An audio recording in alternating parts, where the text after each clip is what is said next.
Hello everyone and welcome back to the Horror Hut. Before you drift off, I thought it would be a nice idea if you can leave a comment to let me know where you are listening from. Right, let's get comfy and relax and let's begin.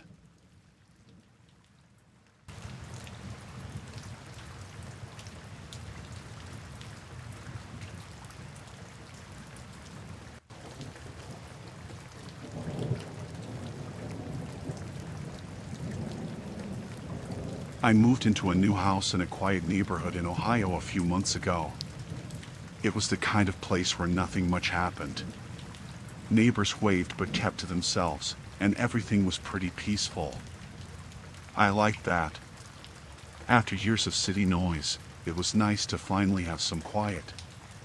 Things started to feel off when the house next door sold. A man moved in, probably in his late 40s. I noticed him right away because he never seemed to leave his house. At first, I didn't think much of it. Maybe he worked from home or had some sort of night job. But then, I started noticing him at odd times, staring out his windows, looking directly at my house. It was hard to ignore. Every time I went outside, he was there, just watching. Sometimes he'd be in his front window, other times in the back. It made me uncomfortable, but I didn't know what to do. It wasn't exactly a crime to look out your window, and I didn't want to be the weird new neighbor making a fuss over nothing. One evening, I was sitting in my living room when I felt that creeping sensation you get when someone's watching you. I glanced out my window and saw him again, standing in his upstairs window, looking right at me. His face was partly hidden behind the curtain, but I could see his eyes following me as I moved around the room. I decided to confront him. I wasn't sure what I was going to say, but I was tired of feeling uneasy in my own home. The next day, I walked over and knocked on his door. He answered quickly, almost like he'd been expecting me. Up close, he looked different, pale, with dark circles under his eyes, and he had this unsettling smile on his face that didn't reach his eyes. I asked him if he'd been watching me. He denied it right away, said he didn't know what I was talking about. His voice was calm, too calm. I felt like I was the one in the wrong, like I'd imagined the whole thing. I wanted to believe him, so I let it go and walked back home, but the feeling that something wasn't right stuck with me. That night, I locked all my doors and windows, double-checking everything. I even put a chair under the doorknob to my bedroom. I didn't know why I was so paranoid, but I couldn't shake the feeling that something was off. I lay in bed, staring at the ceiling, listening to the silence of the house. I must have fallen asleep eventually because the next thing I remember is waking up suddenly, my heart racing. It was pitch black, and the house was silent, but I felt it again, that feeling of being watched. I lay there, barely breathing, trying to convince myself it was just my imagination. But then I heard it, a soft creak, like someone was trying to be quiet, stepping carefully across the floor. I couldn't move. I was frozen in my bed, my mind racing with thoughts of what could be happening.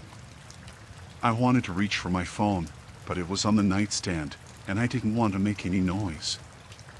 I just lay there, listening, waiting for something to happen.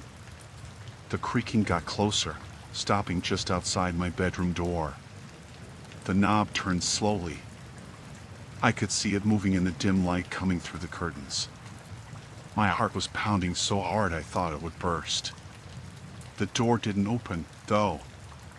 Whoever it was just stood there, holding the knob, like they were deciding whether or not to come in. I don't know how long I lay there, but eventually, the knob turned back, and I heard the creaking footsteps retreating down the hall. I stayed in bed until the sun came up, too scared to move. When it was finally light enough, I got up and checked the house. Nothing was out of place, and all the doors and windows were still locked. I tried to tell myself it was a dream, but I knew it wasn't. I knew someone had been in my house, and I knew who it was. I didn't go over there again. Instead, I started looking for another place to live. I couldn't stay there, not knowing what he might do next. Before I could move out, though, it happened again. This time, I was prepared. I had my phone in bed with me, and when I heard the creaking, I hit record. The knob turned again, just like before, but this time, I could hear him breathing, this slow, deliberate breath just outside my door. I stayed completely still, not wanting to make a sound. After what felt like forever, the footsteps retreated again.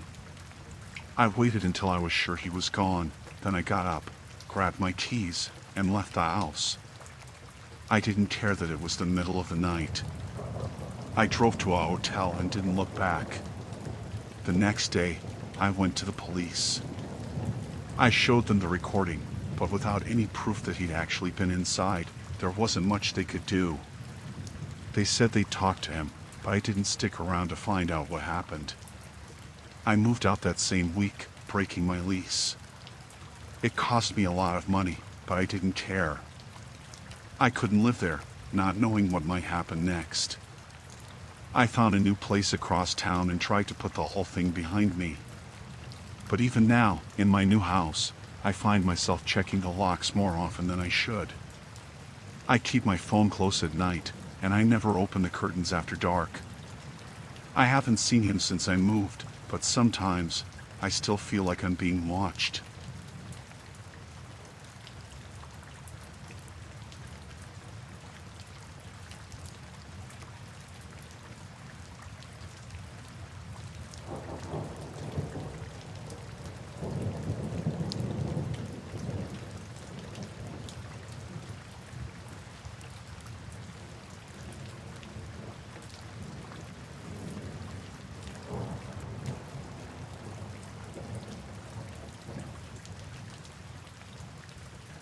I was driving home late one night, taking the back roads like I always did to avoid the traffic.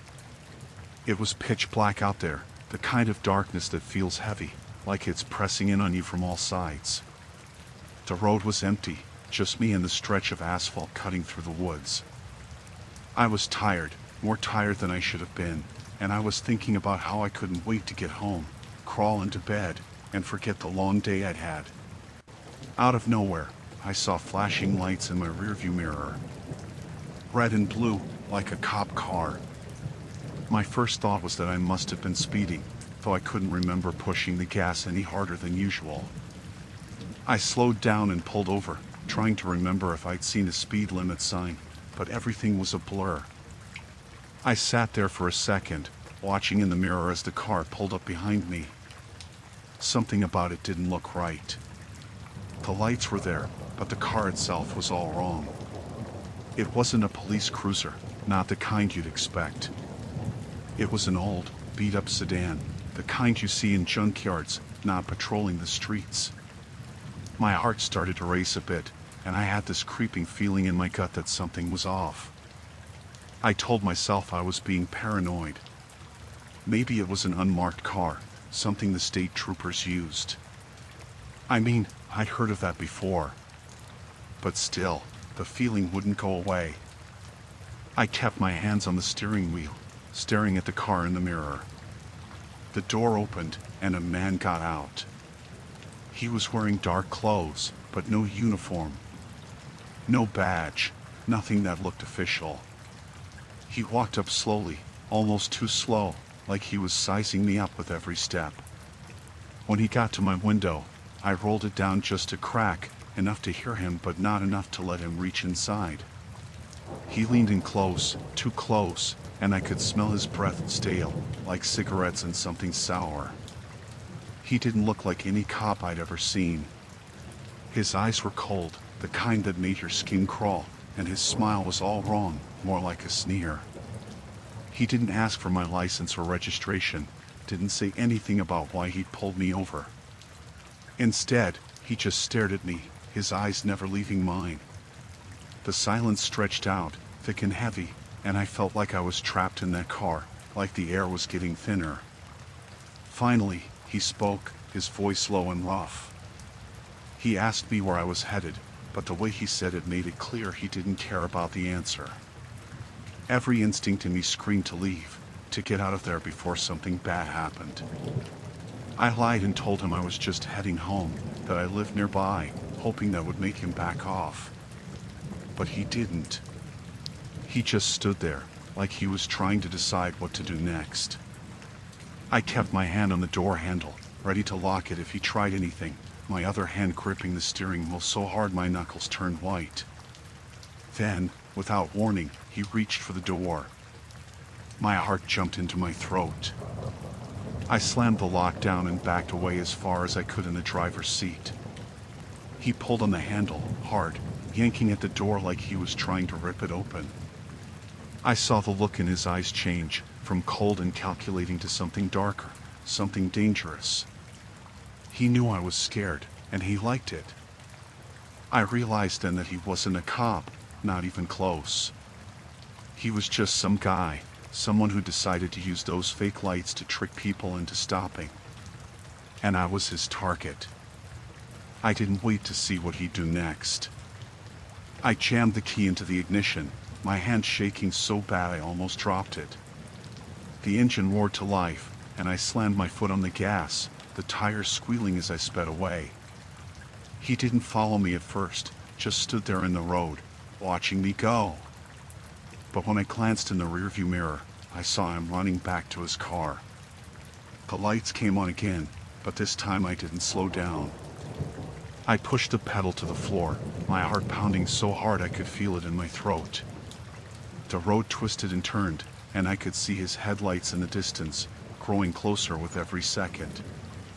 I knew I couldn't outrun him forever.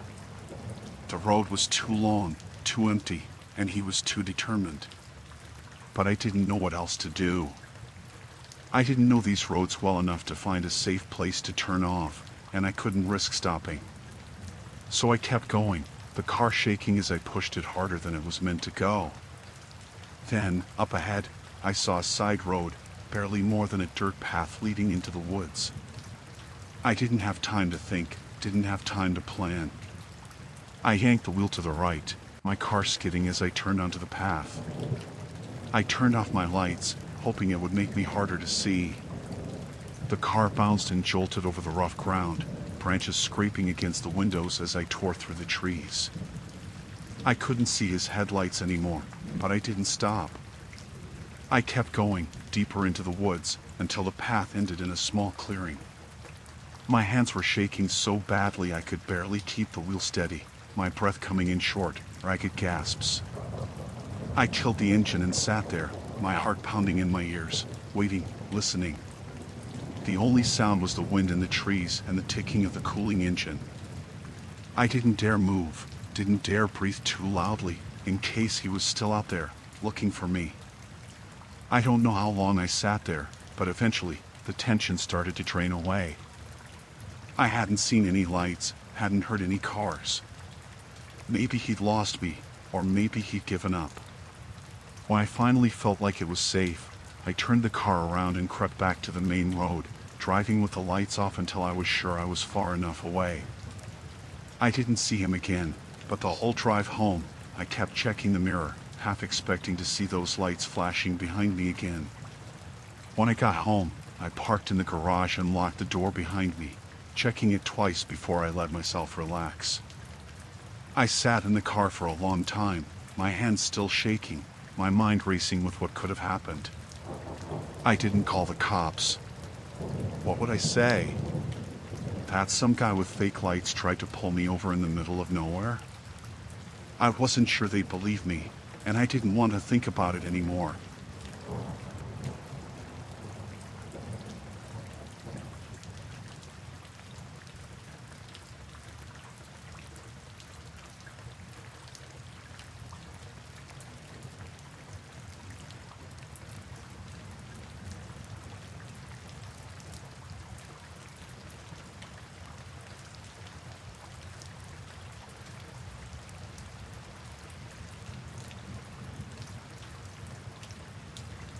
I had always loved camping alone. The solitude and peace of being out in nature helped me unwind after long weeks of work. So, when I found this remote spot in Colorado, I was excited. It was far from the nearest town, deep in the woods and perfect for a weekend away from everything. I arrived at the campsite in the late afternoon, set up my tent, and made a small fire to cook some dinner. As night fell, the forest became eerily quiet, the kind of quiet where every little sound feels amplified. I tried to ignore the growing unease in my gut and focused on enjoying my evening. Around midnight, I was just about to crawl into my sleeping bag when I heard something. It was a faint noise, like footsteps crunching on leaves. I thought maybe it was an animal or just the wind. But then I heard it again, a bit louder this time, and it made me sit up straight. I tried to convince myself it was nothing, but the noise kept coming. It felt like it was getting closer, and I could hear whispers now.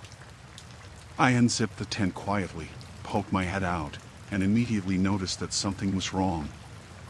My car, which had been parked a little way off, was sitting at an odd angle, and the headlights were off. I couldn't see the exact details from where I was, but it looked like someone had tampered with it. I grabbed a flashlight and quietly unzipped the tent. My heart was pounding. I needed to see what was going on. I crept out and shone the light towards my car. The front tire was slashed, and the windshield was cracked. I was about to panic when I heard more voices, this time much closer. I crouched down, trying to keep out of sight. I looked around and saw shapes moving near the perimeter of my campsite. There were people, at least 3 or 4, and they were making their way towards me. They were talking in low, urgent tones, but I couldn't make out what they were saying. My stomach dropped. I realized they must have seen me get out of the tent and were now surrounding my campsite. I quickly darted back to the tent, trying to think of what to do. My phone was in my car, and with the tires slashed, I couldn't drive away. I needed to figure out a way to get out of there without them noticing me. I took a deep breath and quietly unzipped the tent just enough to see out. One of the figures moved closer, shining a flashlight around. My breath caught in my throat. I was terrified they would find me. I kept as still as possible, trying to keep my movements minimal. The voices grew louder, and I could hear them discussing plans, mentioning something about finishing the job. I couldn't understand all the words, but I knew it wasn't good. I had to get out, and fast. I glanced around the campsite, looking for anything I could use. The only option I could see was to head into the woods, but I didn't know the area and it was pitch dark. Then, I heard one of them say something about checking the tent. I had to act quickly. I grabbed my flashlight, took one last deep breath, and quietly crawled out of the tent. I moved to the edge of the clearing, hoping the darkness would conceal me. I heard footsteps approaching the tent, and I knew they were getting close. I slipped through the trees, moving as silently as I could. The branches scraped against my arms, and I had to keep my flashlight off to avoid being seen. My mind was racing, trying to come up with a plan. I could still hear their voices in the distance, growing fainter as I moved further away. After what felt like an eternity, I found a small clearing with some heavy underbrush. I crouched down and tried to calm my breathing. I had no idea where I was or how far I had gone, but I knew I couldn't stop. I had to keep moving until I was sure they weren't following me. I waited there for a while, listening for any sign of movement. When I felt reasonably sure they weren't nearby, I started making my way back towards the road. I kept my pace slow and careful, avoiding any noise that might give me away. The fear I felt was overwhelming, and every snap of a twig made me jump. Eventually, after what seemed like hours, I reached the road. I had no idea how far I had to walk to find help, but I had to try. I started walking, hoping to come across a passing car or someone who could help me. The adrenaline kept me going, and I pushed through the exhaustion. It wasn't until the first light of dawn that I finally saw a car coming down the road. I flagged it down, and the driver stopped, looking concerned. I explained as best as I could, my voice shaking. They let me use their phone, and I called the police. When the authorities arrived, they went back to the campsite with me, but by then, the people were gone. My car was still disabled, but the immediate danger had passed. The police took a report and promised to investigate further, but they didn't hold out much hope of catching the intruders. I spent the rest of the day with the police, giving them every detail I could remember. They assured me they would keep an eye out for anything suspicious in the area. I was shaken but relieved that I had managed to escape. I don't think I'll ever go camping alone in such a remote area again. The fear and anxiety of that night have stayed with me, and I've learned to be much more cautious about where I choose to camp. It's a hard lesson, but one I'll never forget.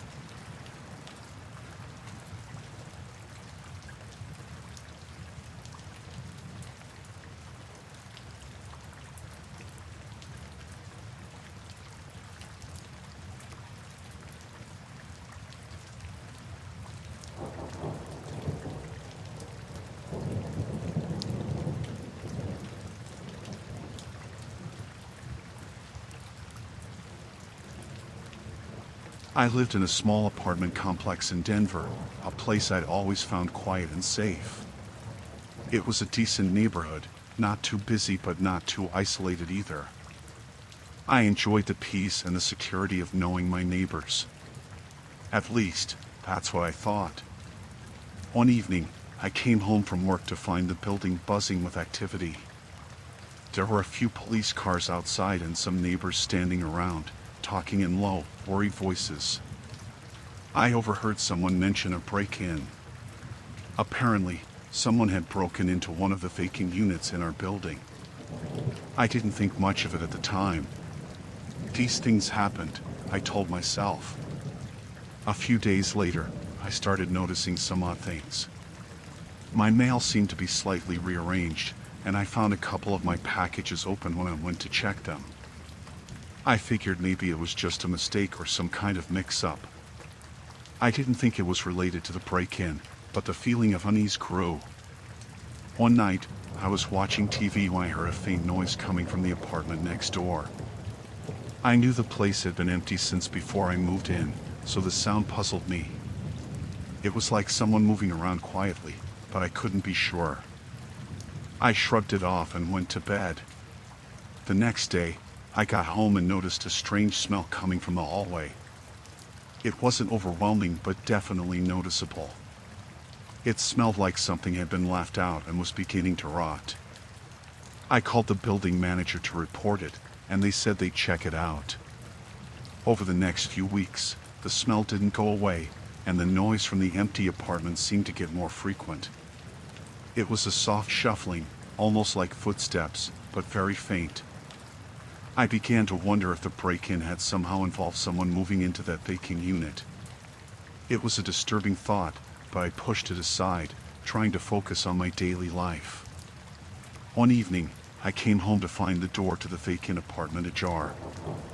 My heart raced as I looked at it, but I decided to just call the building manager. I didn't want to get involved directly. The manager assured me that they'd take care of it, but the door remained open for days. I began to feel a constant sense of being watched. I'd catch glimpses of movement out of the corner of my eye, but when I turned to look, there was nothing there. My neighbors seemed to be on edge too, but no one talked about it openly. It felt like we were all sensing something wrong, but were too afraid to address it. One night, I heard a loud crash coming from the direction of the vacant apartment. My pulse quickened, and I decided I had to find out what was happening. I went to the door of the empty unit, but it was locked. I tried knocking, but there was no response. The noise had stopped, and the place was silent again. I went back to my apartment, trying to shake off the feeling of dread that had settled over me. As I lay in bed, I heard the noise again. It was like someone moving around in the empty apartment, but this time it was closer. I could almost hear the whispers and shuffling right outside my door. I couldn't take it anymore.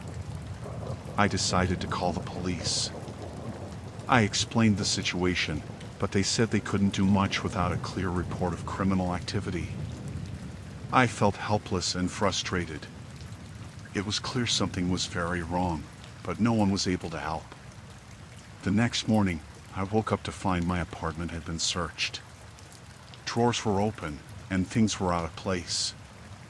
The building manager was called again, and they finally took the situation seriously. They started an investigation, but I felt like the damage was already done. One night, I saw someone standing in the hallway outside my apartment. I was frozen with fear, but I managed to peek through the peephole. The figure was dressed in dark clothing, and I could see only part of their face. They seemed to be looking directly at my door. My heart raced as I quickly retreated to the back of my apartment, dialing 911. The police arrived quickly this time, and the figure was gone. They conducted a thorough search of the building. When they investigated the vacant apartment, they found evidence of someone living there. There were belongings and personal items scattered around, but the person had managed to slip away before they were caught. The police informed us that the intruder had been using the vacant apartment as a hideout, spying on residents and breaking into other units. They were skilled at staying hidden, which is why they had managed to evade capture for so long. They assured us that they were doing everything they could to catch the person, but for now, we were advised to be extra cautious. I had to move out of the apartment. The sense of violation and fear was too overwhelming to ignore. I found a new place and tried to rebuild some sense of normalcy. The experience left me deeply shaken. I learned to be more aware of my surroundings and to trust my instincts when something felt off. Even now, I find it hard to sleep without checking the locks multiple times. I try not to dwell on the thought of someone watching me, but it lingers.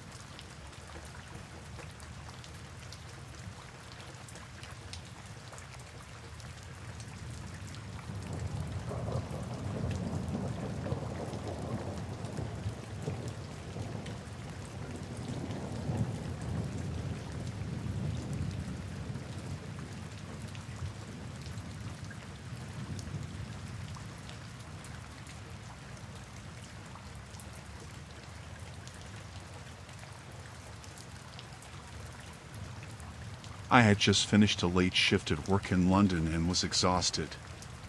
The city felt different at night, quieter but somehow more unsettling. I was relieved to see a taxi pull up when I called one. I climbed in, greeted the driver, and gave him my address. It was a short trip, and I was looking forward to getting home. The taxi ride started normally. We left the office and headed in the direction of my apartment. But after a few minutes, I noticed we were taking turns that didn't seem right. I checked my phone to see if we were on the right route, and I realized we weren't. My heart started to pound. I asked the driver, "Excuse me, why are we going this way?" "My place is the other direction." He glanced back at me in the rearview mirror but didn't say anything. The look in his eyes made me uneasy. It was a cold, calculating stare. I repeated my question, and he just mumbled something about a shortcut. I knew something was wrong. The streets were getting emptier and less familiar. We were moving faster now, and the driver wasn't responding to me at all. I reached for the door handle to open it, but it was locked. Panic set in. Why are the doors locked? "I want to get out," I demanded. He didn't answer. Instead, he just kept driving faster. The city lights blurred as we sped through deserted roads. I looked out the window and tried to figure out where we were.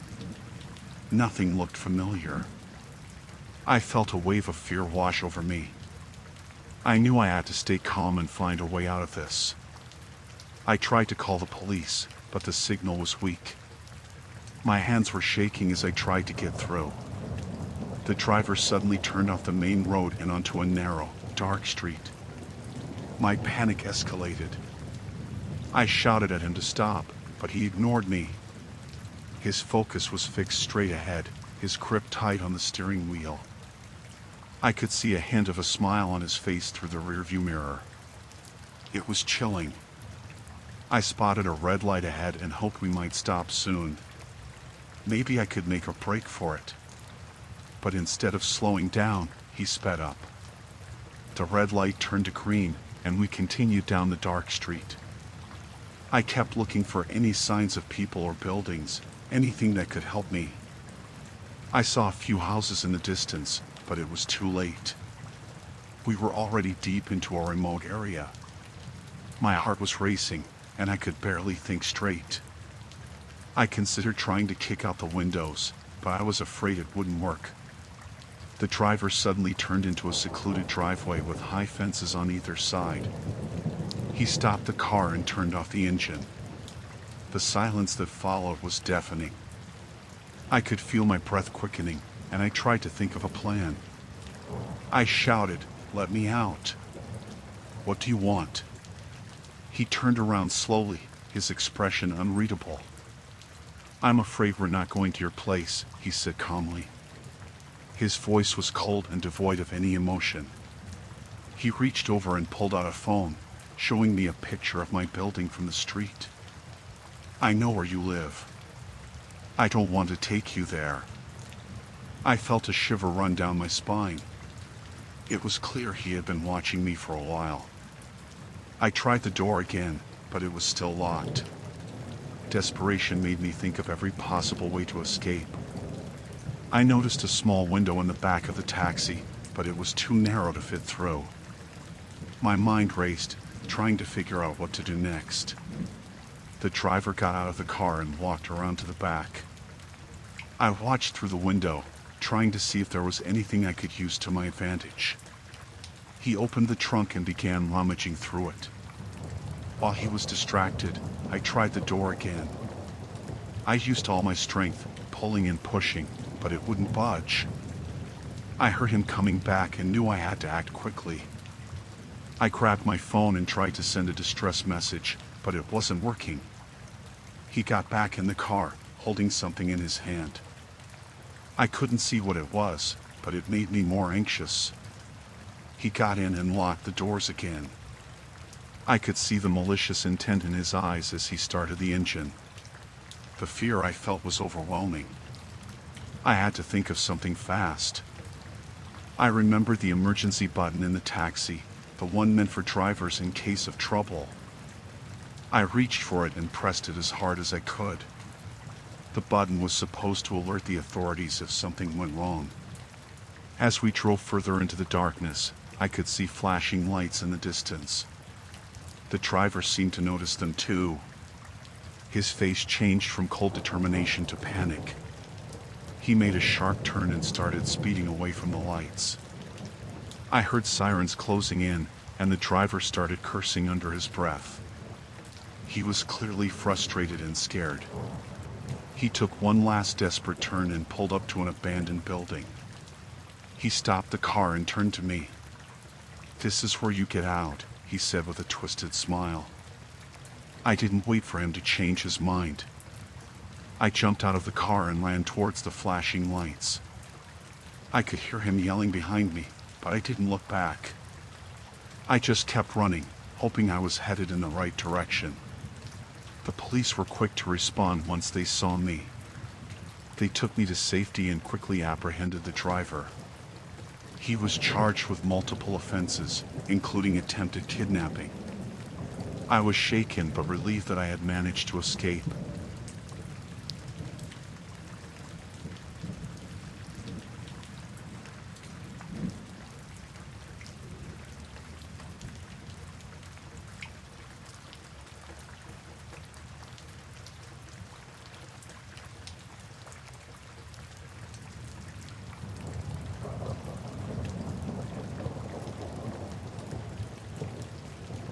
I was on a solo trip through the Australian Outback, wanting to experience the isolation and vastness of it all.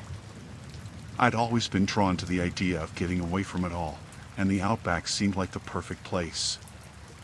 I had planned for a few weeks of solitude, with only my camping gear and a sense of adventure to keep me company. One evening, as I was setting up camp near a small, deserted stretch of road, a truck pulled up. The driver, a local man, got out and walked over. He looked friendly enough, wearing a wide-brimmed hat and dusty work clothes.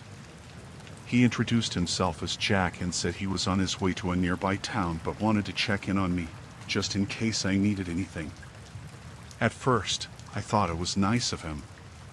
We chatted for a bit, and he offered to help me with some firewood. I accepted, thinking it would be good to have some company for a while. The sun was setting, and the temperature was dropping quickly, so having someone around seemed like a good idea. Jack stayed around as the fire got going, and we talked about the area. He seemed genuinely interested in my trip and asked a lot of questions about where I was going and what I planned to do. I answered as best as I could, enjoying the break from being alone. As the night went on, Jack's demeanor started to change. He became more intense and his questions more probing. It felt like he was digging into my personal life more than a casual conversation would warrant. I tried to brush it off, telling myself he was just a curious local. The situation took a turn when Jack started making comments about how dangerous the Outback could be for someone alone. He talked about all sorts of hazards, wild animals, harsh weather, and how quickly someone could get lost. His tone was unsettling, though he kept smiling. I offered him some of my food and drinks, hoping to lighten the mood. But instead of accepting, he became increasingly aggressive. He started talking about how people often weren't prepared for the Outback and that it was better to have someone who knew it well. His eyes never left me, and his smile felt forced. I began to feel uneasy. I told him I needed some time alone and that I was fine. Jack's reaction was immediate. He seemed annoyed and tried to convince me to let him stay a bit longer. He even suggested we could camp together, which made me uncomfortable. I firmly told him no, that I needed to rest and that he should go. Jack didn't leave right away. He lingered by the fire, pacing back and forth. I could see him occasionally glance at my gear and my tent. I watched him, trying to gauge his intentions. The more I observed, the more I realized he wasn't just a friendly local. There was something menacing about him. Eventually, Jack picked up his things and said he would be on his way. As he drove off, I felt a wave of relief, but I couldn't shake the feeling that something was wrong. I double-checked that my tent was secure and that all my belongings were in place. I locked my car and made sure my phone had signal, though I knew it was spotty in the Outback. Around midnight, I heard noises outside my tent. I couldn't tell if it was an animal or someone moving around.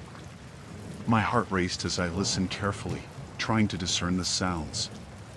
It was unsettling, but I convinced myself it was just the wind or wildlife. The noises continued, growing louder and closer. I grabbed a flashlight and unzipped the tent just a crack to look outside. I saw a figure moving around my camp. Jack's truck was parked not far from my sight. I froze, trying to control my breathing. I heard footsteps approaching, and I quickly zipped the tent shut. My mind raced as I tried to think of what to do. I didn't have much in terms of protection, and I was isolated with no immediate help available. I considered my options and knew I needed to stay quiet and calm. The footsteps stopped, but I could hear muffled voices. Jack was talking, but I couldn't make out the words. The fear in me grew as I realized he was likely not alone. My phone had a weak signal, but I tried calling the local authorities. The call failed, adding to my anxiety. The minutes felt like hours as I lay still in my tent. I heard more movement around my camp, and I could see shadows flickering through the thin fabric of the tent. The intruders were trying to find a way inside, and it was clear that Jack's visit had not been a friendly gesture. Suddenly, I heard the sound of my car door opening. I knew I had to act quickly.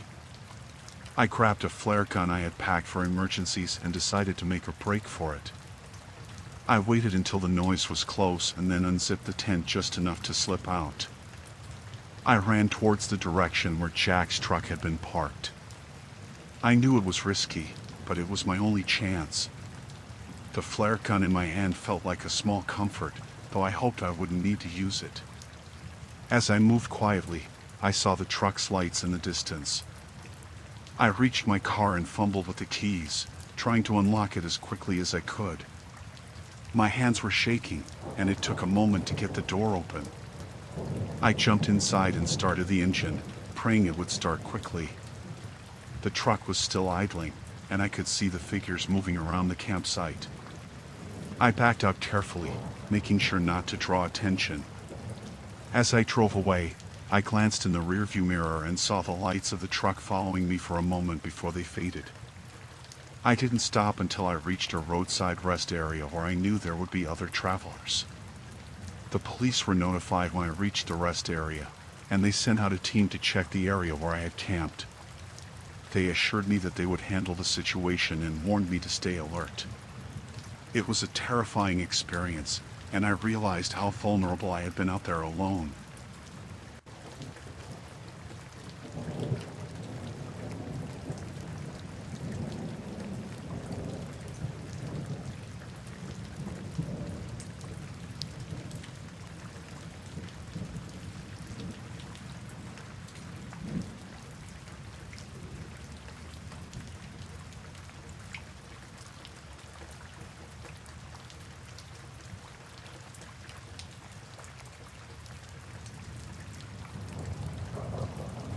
Last Friday night, I had a really unsettling experience in my own city of Seattle. I was out with friends and decided to use a rideshare app to get home since it was late and I didn't want to risk walking alone. I'd been in a rush when I ordered the ride, not paying too much attention to the address details. The ride was uneventful, but when I got out of the car, I immediately knew something was wrong. I was at the wrong address. My apartment wasn't anywhere near where the driver had dropped me off. I double-checked the address on my phone, and sure enough, it was a few blocks away from where I stood. I tried to stay calm and started walking towards my apartment. The area was quiet, and it felt like I was the only one around. As I walked, I noticed a group of men standing on the corner of the street. They looked like they were hanging out, but their attention seemed to shift toward me as I passed by. They didn't say anything, just watched me. At first, I thought maybe I was just being paranoid. It was late, and I was alone, so my nerves were on edge. I picked up my pace, hoping to get home quickly. The last thing I wanted was to be out in the dark, alone, in a part of town I wasn't familiar with. I glanced back and saw that the group of men had started following me. I quickened my pace, and so did they.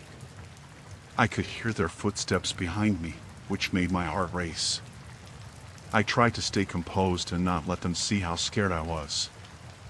I turned onto a side street, hoping to lose them, but they followed. My mind raced as I tried to think of a way to get out of this situation.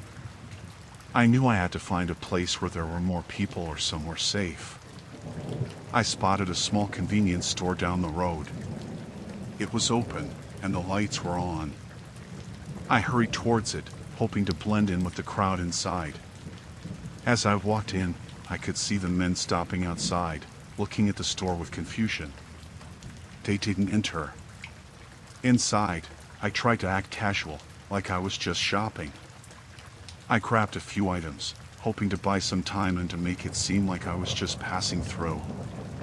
The store clerk looked at me with concern, but I didn't want to alarm him. I kept my head down and paid for the items. After a few minutes, I felt safe enough to leave. I peeked outside and saw that the men were gone. I took a deep breath and walked briskly towards my apartment, staying alert the whole way. My phone buzzed with a notification from the rideshare app, reminding me to rate the driver. I was too shaken to even think about that. When I finally reached my apartment, I locked the door and checked all the windows to make sure they were secure. I couldn't shake the feeling of unease. I was relieved to be inside, away from the street and whatever might have happened if I hadn't found that store. The next day, I reported the issue to the rideshare company. They were apologetic and offered a refund, but it did little to ease my nerves. I also made sure to check the address more carefully in the future and be more aware of my surroundings, especially when using a rideshare service.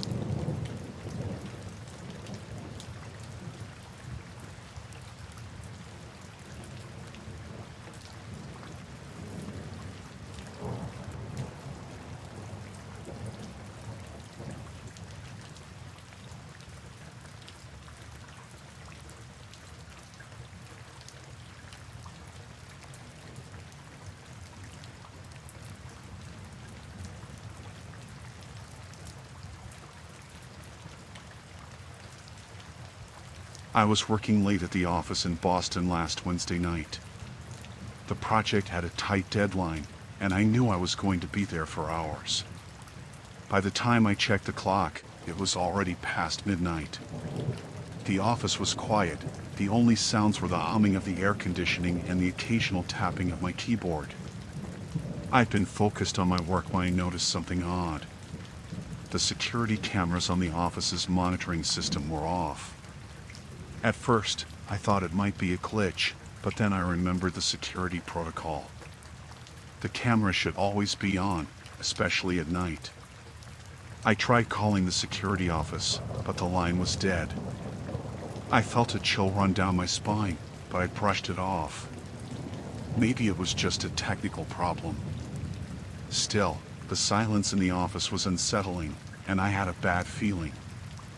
I decided to check the security room to see if there was a problem. The security room was on the other side of the building, and the lights were off in the hallway as I walked. I had to use my phone's flashlight to see. When I reached the door to the security room, I noticed it was slightly ajar. I pushed it open, and the room was empty. The monitors were dark, and the equipment was off. As I looked around, I heard a faint noise behind me. I turned quickly, but there was nothing there. I felt like someone was watching me. I checked the security room more thoroughly, but there was no sign of anyone having been there recently. The equipment seemed untouched, except for the power switches being off. I started heading back to my desk, but I couldn't shake the feeling that I was being followed. The building was too quiet. The hum of the air conditioning seemed louder, almost like it was trying to drown out other sounds. I walked faster, trying to convince myself that I was just being paranoid. I reached my desk and tried to focus on my work again, but my mind kept wandering. Every little sound made me jump. I decided to check the building's layout on my phone. Maybe if I knew the building better, I'd feel more at ease. As I scrolled through the building plans, I heard the unmistakable sound of footsteps coming from the floor above me. I knew I was the only person in the office.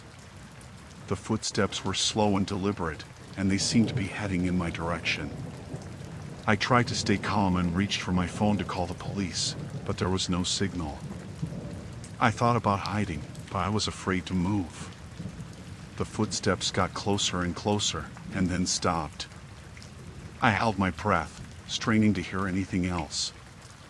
I quietly got up from my desk and moved towards the exit. I hoped I could slip out before whoever was up there noticed me. I was nearly at the door when I heard a voice. It was low and muffled, but definitely not mine.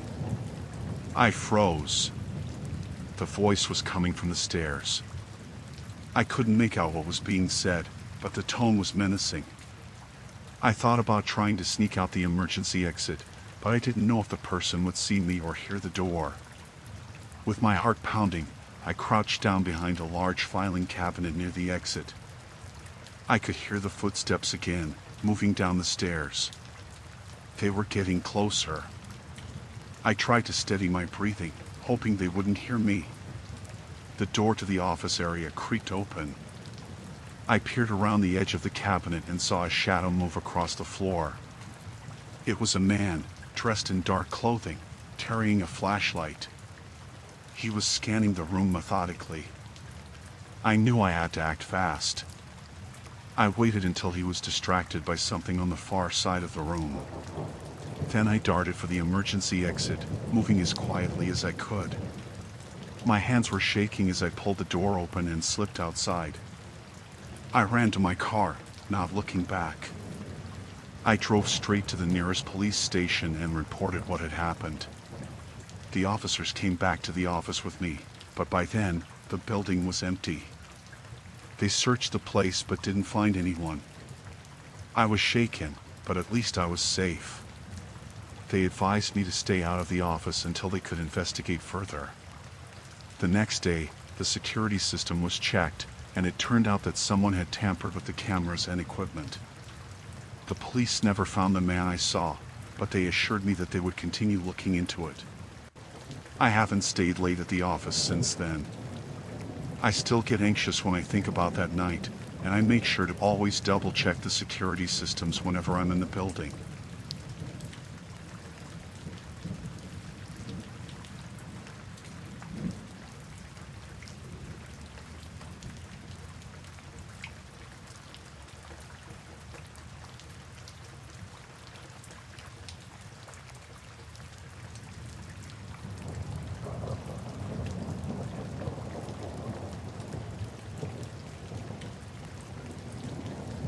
I was driving home from a long day at work, heading back to my place in Tucson.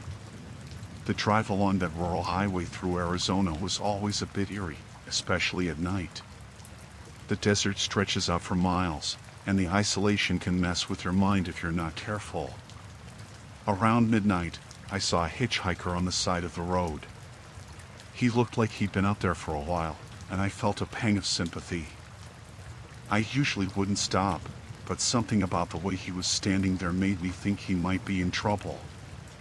I pulled over, and he got in without a word, just a nod of thanks. At first, he seemed normal enough. He had a weathered face and a bit of stubble, wearing a jacket that looked like it had seen better days. I offered him a bottle of water from the passenger seat, which he accepted with a grateful smile. We started talking to pass the time. He said his name was Jake and that he was trying to get to a town up ahead. I told him I was heading in that direction, so I could drop him off if he needed. He was friendly enough, chatting about the usual small talk, how long he'd been on the road, his plans for the future, that sort of thing. But as we drove deeper into the desert, his questions became more specific. He asked me about my job, where I lived, and how my family was. The questions seemed normal at first, but then he started asking about things only someone who knew a lot about me would ask. I mentioned that I had a dog, and he knew its name right away. I was surprised but didn't think much of it. Maybe he had seen a photo or something. Then he mentioned my car, saying he'd noticed a specific model and the small dent on the rear bumper, details I hadn't shared with him. The conversation started to feel unsettling. He knew details about my daily routine, things that made me realize he might have been watching me. He talked about my work schedule, my favorite coffee shop, and even mentioned that he had seen me there a few times. I tried to stay calm and steer the conversation back to safer topics. But every time I thought I deflected the creepiness, he'd bring up something else that made my skin crawl. He knew about the little things, like how I usually took the scenic route home because I liked the view of the mountains. The more he talked, the more I felt a knot forming in my stomach. I couldn't shake the feeling that he had been following me for a while. I kept glancing at him in the rearview mirror, trying to gauge his intentions. His calm demeanor didn't match the unsettling things he was saying. I decided to take a detour to see if I could lose him. I turned off the main highway onto a smaller, less traveled road, hoping he'd think I was going a different way. I tried to act normal, like I was just taking a different route home. But Jake didn't seem bothered by the change in direction. He continued talking, almost as if he didn't notice we were off the main road. He even mentioned that he liked this route better because it was less busy, which only made me more anxious. I was getting desperate. I made a quick stop at a small roadside diner, hoping to get some help or at least buy some time. I pretended to pull over for a rest, but as soon as I got out, I called the police and explained the situation. They said they'd send someone to check it out. While I waited, I kept an eye on Jake. He stayed in the car, looking around like he was just enjoying the night. I felt a mix of fear and frustration, knowing that he was still so close. When the police arrived, I explained everything to them and pointed out Jake. The officers approached Jake and asked him to step out of the car. He was cooperative, but there was something cold in his eyes that made me shiver. They searched him in the car, but it didn't look like they found anything incriminating. After talking to Jake, the police came back to me. They said he was just a drifter and didn't have any outstanding warrants. They couldn't detain him without evidence of a crime. They advised me to be cautious and offered to escort me home if I wanted. I thanked them but decided to drive the rest of the way on my own. I felt safer with the police nearby, but I didn't want to linger. As I drove away from the diner, I glanced back and saw Jake still standing by the police car, watching me. I made it home without further incident, but I haven't stopped thinking about that night. I changed my routine, and I'm more careful about my personal information now. I've never picked up another hitchhiker since.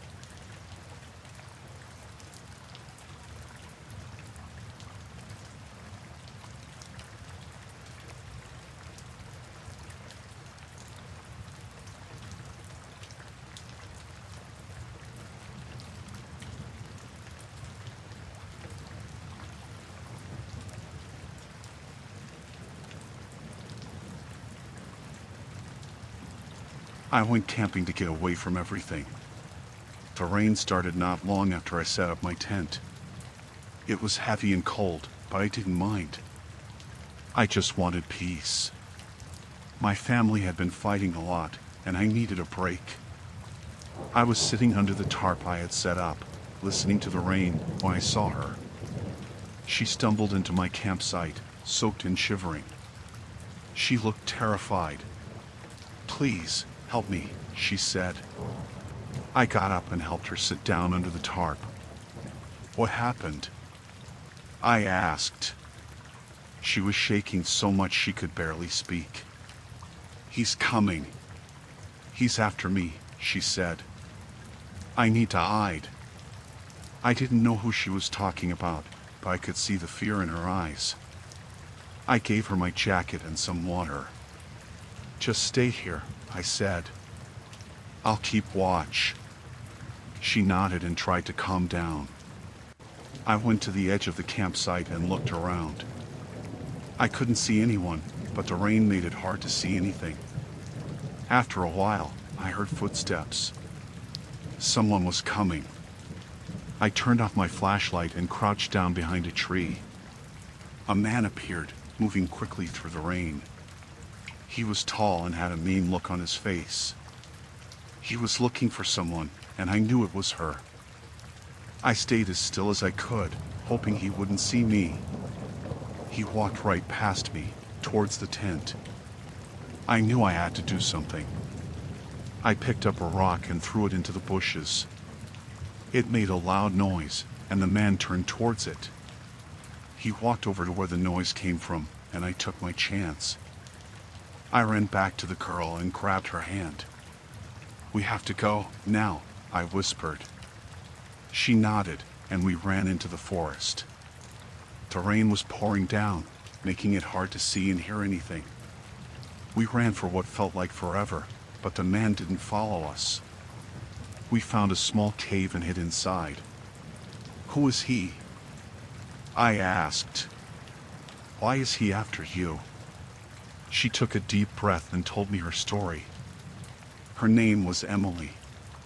She had been living with her uncle after her parents died.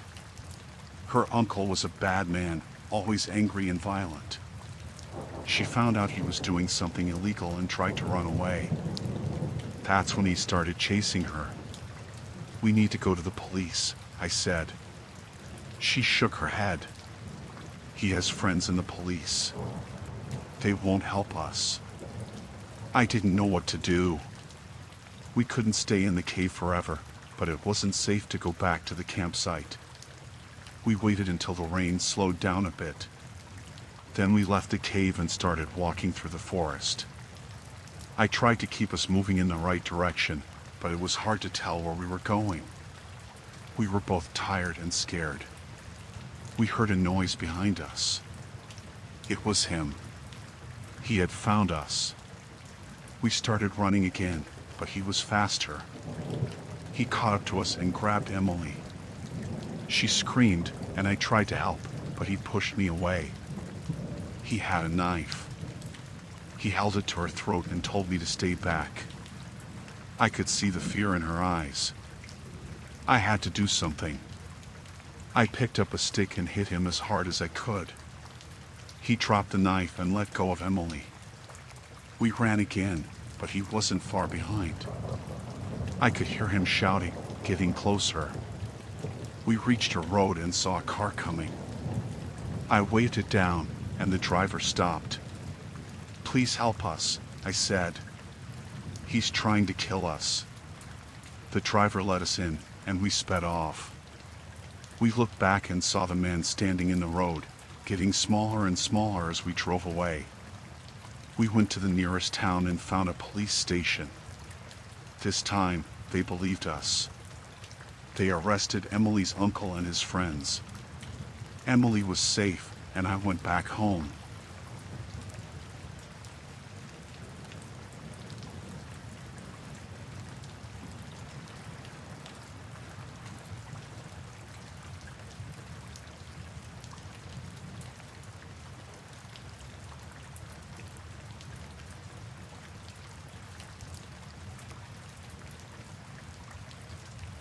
The rain started just after we set up camp.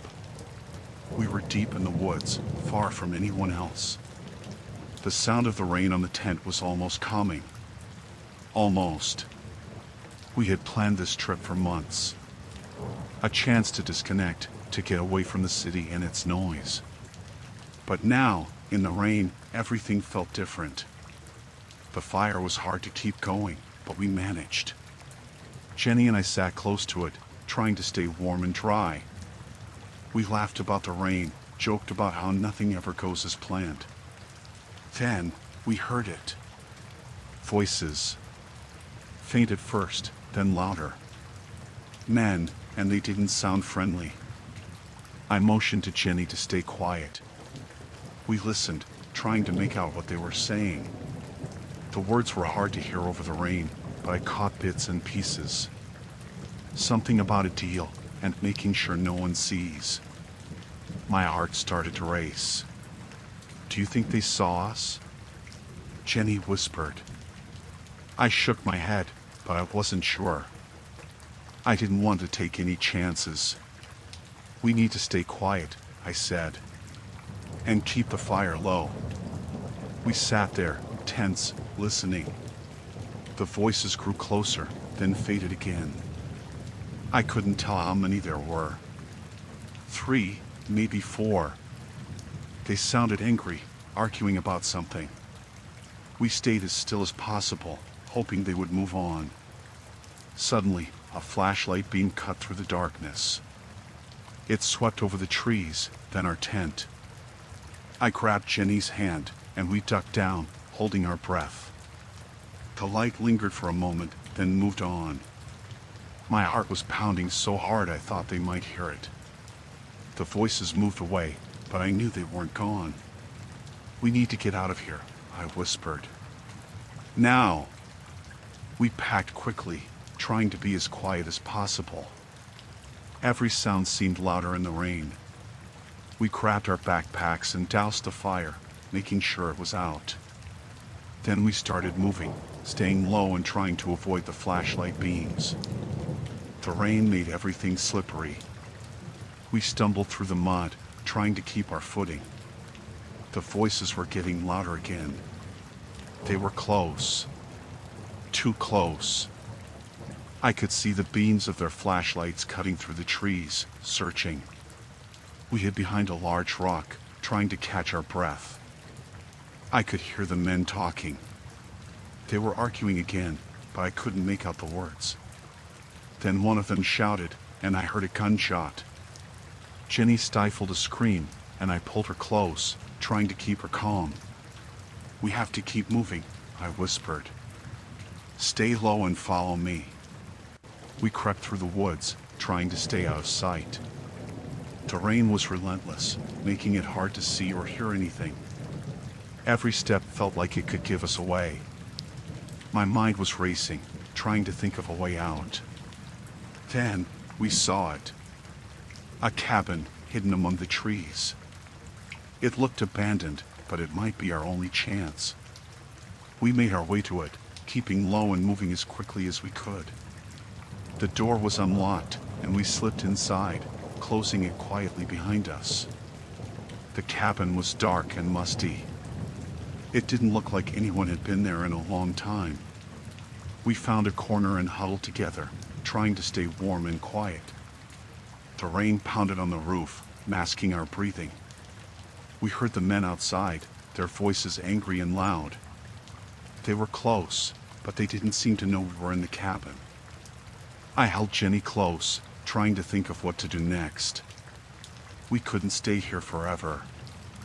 Hours passed, but it felt like days. The men kept searching, their flashlights sweeping through the trees. We stayed as still as possible, hoping they would give up and leave. But they didn't. They were determined to find something or someone.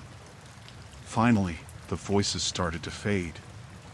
The men were moving away, but I knew it might only be temporary.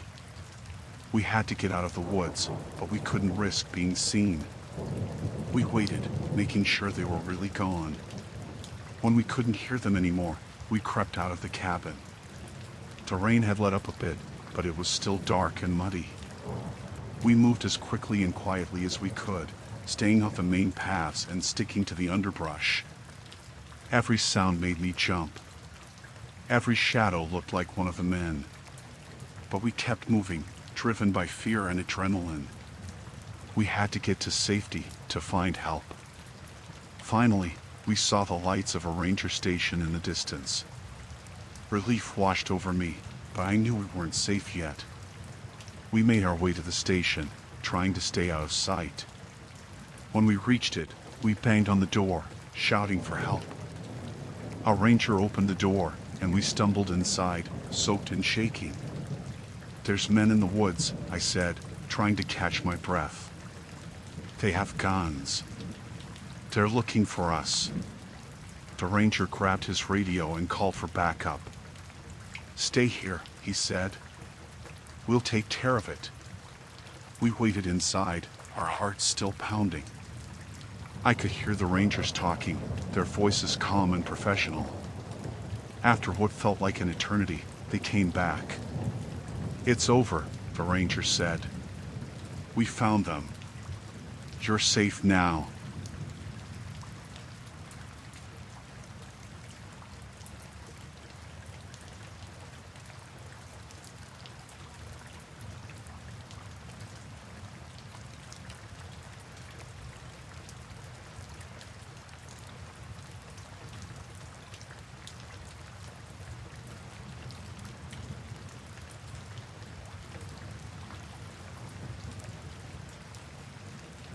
Paul, Dana, and I were camping deep in the woods. It had been raining all day, a steady, cold drizzle that soaked everything. We had set up our tents and tried to get a fire going, but the wood was too wet. As night fell, we decided we needed more dry wood. Paul volunteered to go look for some, taking a flashlight and his rain jacket. He promised he wouldn't go far. The rain picked up, turning into a heavy downpour. Dana and I stayed in our tent, talking and waiting for Paul. We didn't think much of the time passing until it had been over an hour. I checked my watch and frowned. It shouldn't have taken him that long. We started to get worried. "We should go look for him," Dana said. I agreed, and we grabbed our flashlights and rain gear. We left our tent, the cold rain instantly soaking through our clothes. The forest was dark and eerily quiet except for the sound of the rain. We called out for Paul as we walked, our voices swallowed by the rain. The beam from our flashlights cut through the darkness, but it was hard to see far. The forest seemed to close in around us. We walked in the direction Paul had gone, keeping an eye out for any sign of him. We found his flashlight first. It was lying in the mud, still on. I picked it up and showed it to Dana. She looked scared. "Where is he?" she asked, her voice trembling. I didn't have an answer. We kept going, now calling out louder, our voices edged with panic. Then we saw something that made my blood run cold. There were drag marks in the mud, leading away from the trail. I pointed them out to Dana, and we followed them, our hearts pounding. The marks led to a small clearing. In the middle of the clearing, there was a large tree, its trunk gnarled and twisted. At the base of the tree, we found Paul's rain jacket, torn and muddy.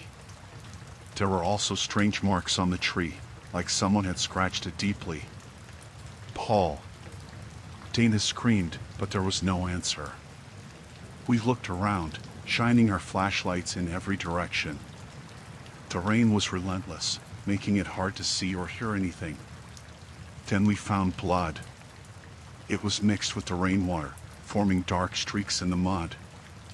My stomach turned, and I felt a wave of fear wash over me. Dana was crying, but we had to keep going. We followed the blood, our flashlights shaking in our hands. The trail led us to an old, abandoned cabin. The door was hanging off its hinges, and the windows were broken. It looked like no one had been there in years. We approached cautiously, our footsteps squelching in the mud. Inside, the cabin was dark and musty. There was a strong smell of decay. We moved our flashlights around, searching for any sign of Paul. In the corner, we found a pile of old clothes and blankets. Dana gasped and pointed. There was a hand sticking out from under the pile. We rushed over and started pulling the blankets away. It was Paul. He was unconscious, but he was alive. There were bruises on his face and arms, and his clothes were torn. We tried to wake him up, but he didn't respond. We heard a noise behind us. Turning quickly, we saw a shadow move across the doorway. Someone was outside, watching us. Dana and I froze, our hearts racing.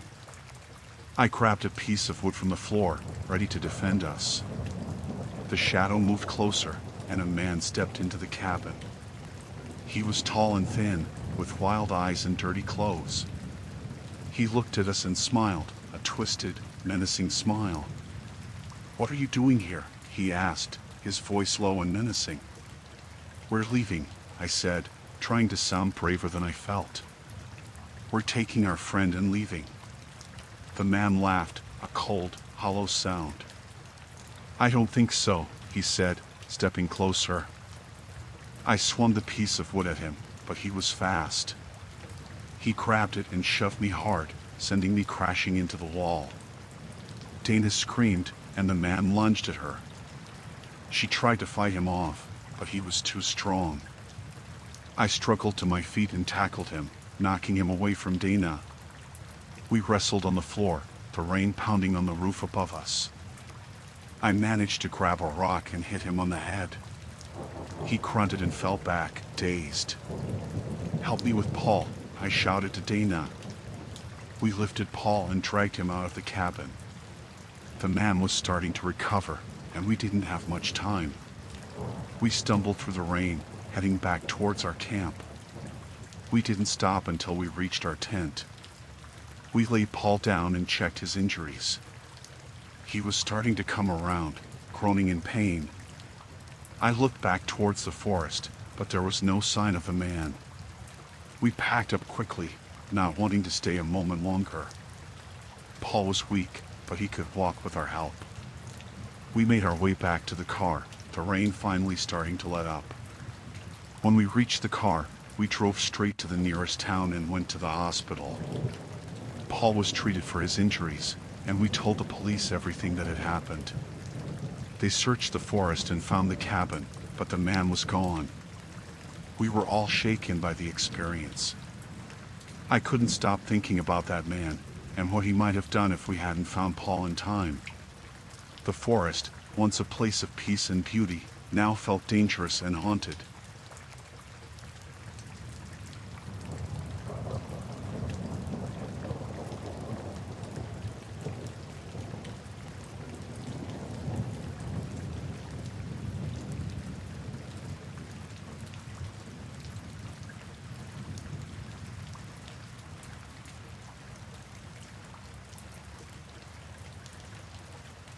I had always loved the outdoors, so I decided to start a business leading wilderness survival trips. This summer, I had a group of 8 tourists signed up for a week-long adventure in the remote woods. We were all set to spend a week hiking, camping, and learning survival skills. It was supposed to be an enriching experience for everyone. The first day went smoothly. The group was enthusiastic, and everyone was getting along well. We set up camp by a small clearing, and I went over the basics of fire making and shelter building. Everyone seemed to be enjoying themselves, and I felt a sense of satisfaction seeing them excited to learn. On the second day, one of the tourists caught my attention. His name was Mark. He was very quiet and kept to himself. I noticed he seemed more interested in observing us than participating. At first, I thought he was just shy, but his behavior started to unsettle me as the days went by. Mark began to show up at odd times. He would disappear into the woods alone and return with strange items he wouldn't explain. When asked about it, he would brush off the questions with vague answers. His eyes had a coldness to them that I couldn't ignore. I started to worry, but I didn't want to alarm the other tourists. On the 4th day, things took a darker turn. While we were practicing tracking and foraging, Mark disappeared for a long period. When he finally returned, he looked disheveled and had blood on his clothes. I asked him if he was okay, and he claimed it was from a small animal he accidentally injured. I wasn't convinced, but I let it go, thinking it was just my paranoia. That night, while everyone was sleeping, I heard noises outside the tent. I unzipped it quietly and peeked out. I saw Mark walking around the perimeter of the camp with a flashlight, scanning the area in a methodical way. He wasn't looking for something, he was searching for something specific. The next morning, I confronted him about his behavior. He laughed it off and said he was just checking for wild animals. I wanted to believe him, but I couldn't shake the feeling that something was very wrong. We continued with the trip, but the tension was palpable. Mark's behavior became increasingly erratic. He would stare at the others with an intensity that made everyone uncomfortable. I could sense that the group was starting to pick up on the unease, and I needed to keep everyone calm and focused. By the 6th day, we decided to go for a longer hike, hoping it would distract us from the growing discomfort. Mark was supposed to stay at camp, but he insisted on coming along. I hesitated but allowed him to join us, worried that confronting him might escalate things. During the hike, we stopped for lunch by a stream. Mark wandered off again, and I was growing increasingly concerned. I gathered everyone to make sure we stayed together and safe. As we ate, I noticed that Mark had a strange bulge under his jacket. When he went to the bathroom, I saw him placing something in his backpack, something metallic. After lunch, I decided to follow Mark discreetly. I trailed him through the woods, keeping out of sight. He eventually stopped at a secluded spot and took out what looked like a hunting knife and a rope. My heart sank as I realized he was preparing something sinister. It was becoming clear that he wasn't just a strange tourist, he was a threat. I knew I had to act quickly. I returned to the group and tried to keep my composure. I told them that we needed to head back to camp immediately and packed up our things as fast as possible. I didn't want to panic anyone, but I made sure to keep Mark in sight. When we got back to camp, I told everyone we were going to pack up and leave early due to unexpected changes in weather conditions. I started gathering our gear, trying to appear as calm as possible. Mark watched with a strange interest but said nothing. As we were packing, I noticed Mark trying to sneak away with his backpack. I confronted him and asked him where he was going. He claimed he was just going to get some fresh air, but his eyes betrayed his intentions. I decided to call for help, but our cell service was spotty. I used a satellite phone to contact local authorities and explain the situation. They advised me to keep Mark in sight and to stay with the group until help arrived.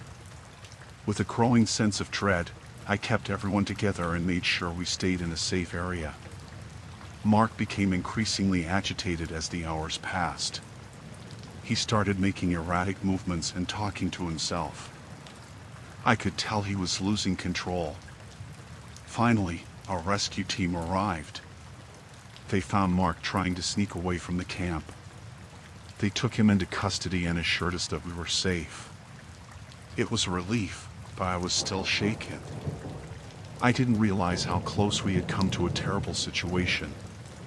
The authorities later confirmed that Mark had been using the trip as a cover for hunting people. He had a history of violent behavior, and his plans were much more sinister than I had imagined. I felt a mix of relief and guilt, knowing that the trip had almost ended in disaster. The rest of the trip was subdued. We returned home, and everyone was safe. I made sure to follow up with the tourists to ensure they were okay.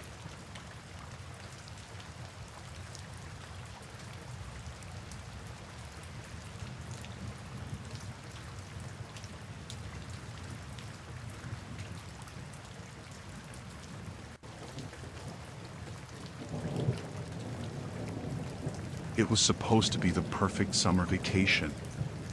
My family and I had saved up for months to stay at this luxury resort. The place was beautiful, with pristine beaches, lush gardens, and every amenity you could imagine. We arrived on a sunny afternoon, and everything seemed perfect. The first couple of days were bliss. We swam in the pool, lounged on the beach, and enjoyed the all-inclusive meals. But on the third night, my husband, Mark, started feeling sick.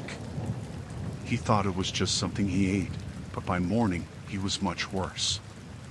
I took him to the resort's clinic. The doctor there was calm, almost too calm, and gave him some pills. Mark slept most of the day, and I started to feel uneasy. That night, our kids, Emily and Jake, began to complain of stomach aches. Panic set in as they both got worse quickly. By the next morning, all three were too weak to leave the room. I called for a doctor again, but they were slow to respond. When they finally came, they just gave more pills and assured me it was a common bug. Something felt off. The staff's reassurances didn't match the severity of what was happening. I decided to skip the resort's meals and bought some groceries from a nearby store. I cooked in our small kitchen, hoping it would help, but there was no change. I spent the night watching over my family, unable to sleep. That's when I noticed a few staff members lingering outside our room, whispering to each other. The next day, I went to the front desk and demanded to speak with the manager. They gave me the runaround, saying he was busy. My frustration grew. I started to observe the staff more closely and noticed something strange. They seemed overly attentive, always watching us. My mind raced with possibilities. Why were they so interested in us? What was really happening? I decided to take matters into my own hands. I snuck out of the room and wandered around the resort, looking for answers. In the basement, I found a locked door with a keypad. I waited until a staff member approached and saw them enter the code. I memorized it and returned later when the coast was clear. Inside, I discovered a makeshift lab with medical equipment and files on various guests, including my family. My heart pounded as I read through the files. It looked like they had been experimenting with different drugs, testing their effects on guests. I took photos of the documents with my phone and hurried back to the room. I needed to get my family out of there. When I returned, 2 staff members were in our room, trying to give my family more pills. I confronted them, and they became aggressive, insisting it was for their own good. I managed to get them out of the room and locked the door behind them. I packed our bags quickly and helped my husband and kids out of bed. They were weak, but we needed to leave. I called for a taxi, but none were available. The resort staff had likely anticipated this. We had no choice but to walk to the nearest town, a few miles away. The journey was slow and agonizing. My family could barely walk, and I was terrified we wouldn't make it. We finally reached a small clinic in the town. The local doctor was shocked at their condition and admitted them immediately. He confirmed my suspicions. They had been poisoned. I showed him the photos I took, and he contacted the authorities. My family was treated and started to recover, but the memory of that place haunted us. The resort was shut down, and the staff involved were arrested. It turned out they had been part of a larger operation, testing drugs on unsuspecting guests. Our perfect vacation turned into a nightmare, but we were lucky to get out alive.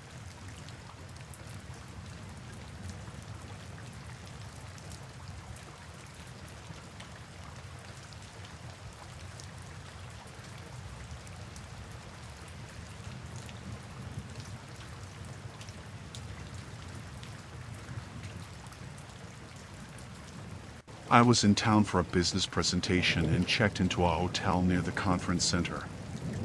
The room seemed nice enough, and I started unpacking my things. I was a bit nervous about the presentation, so I decided to practice my speech in front of the mirror. As I was going through my notes, I noticed a small, blinking light in the corner of the room.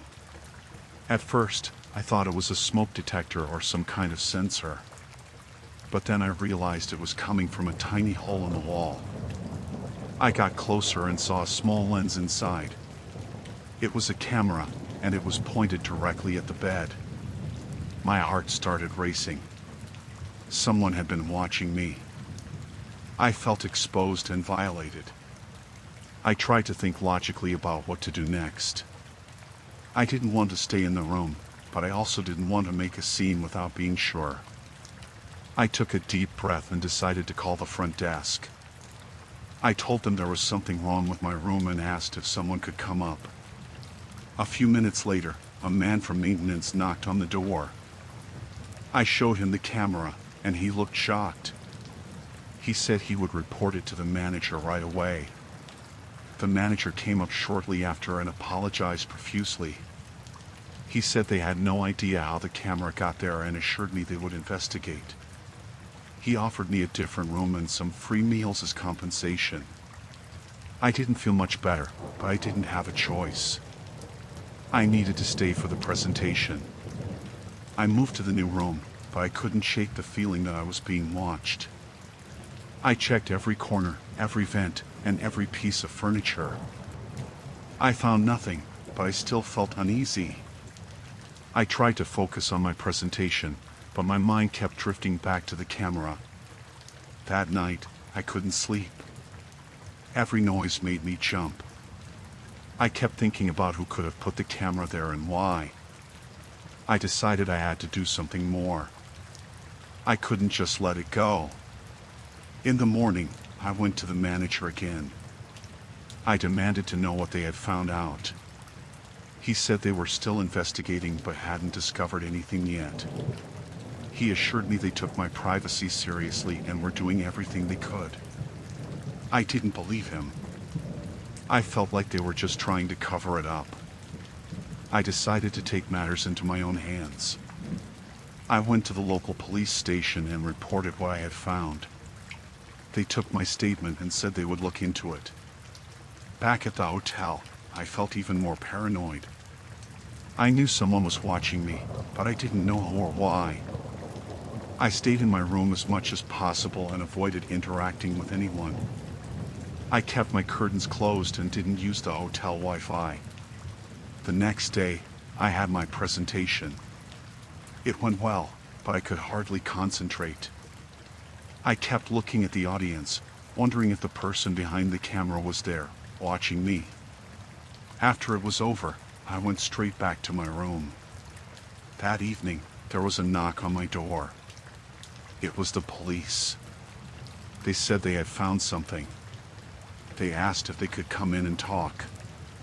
I let them in, and they told me they had found more cameras in other rooms. It wasn't just me. There were at least 3 other rooms with hidden cameras. They said they were questioning the staff and reviewing security footage. They asked if I had noticed anyone suspicious. I hadn't. I felt a bit of relief knowing it wasn't just me, but I was still scared. I didn't feel safe in the hotel anymore. The police left, and I packed my things. I decided to check out and stay somewhere else. As I was leaving, the manager tried to apologize again, but I didn't want to hear it. I just wanted to get out of there. I found another hotel on the other side of town. It was smaller and less fancy, but I felt safer. I checked the room thoroughly before unpacking and didn't find anything suspicious. I finally felt like I could relax a bit. The police called me a few days later. They said they had arrested a member of the hotel staff. He had been planting the cameras and watching the footage. They found recordings of several guests, including me.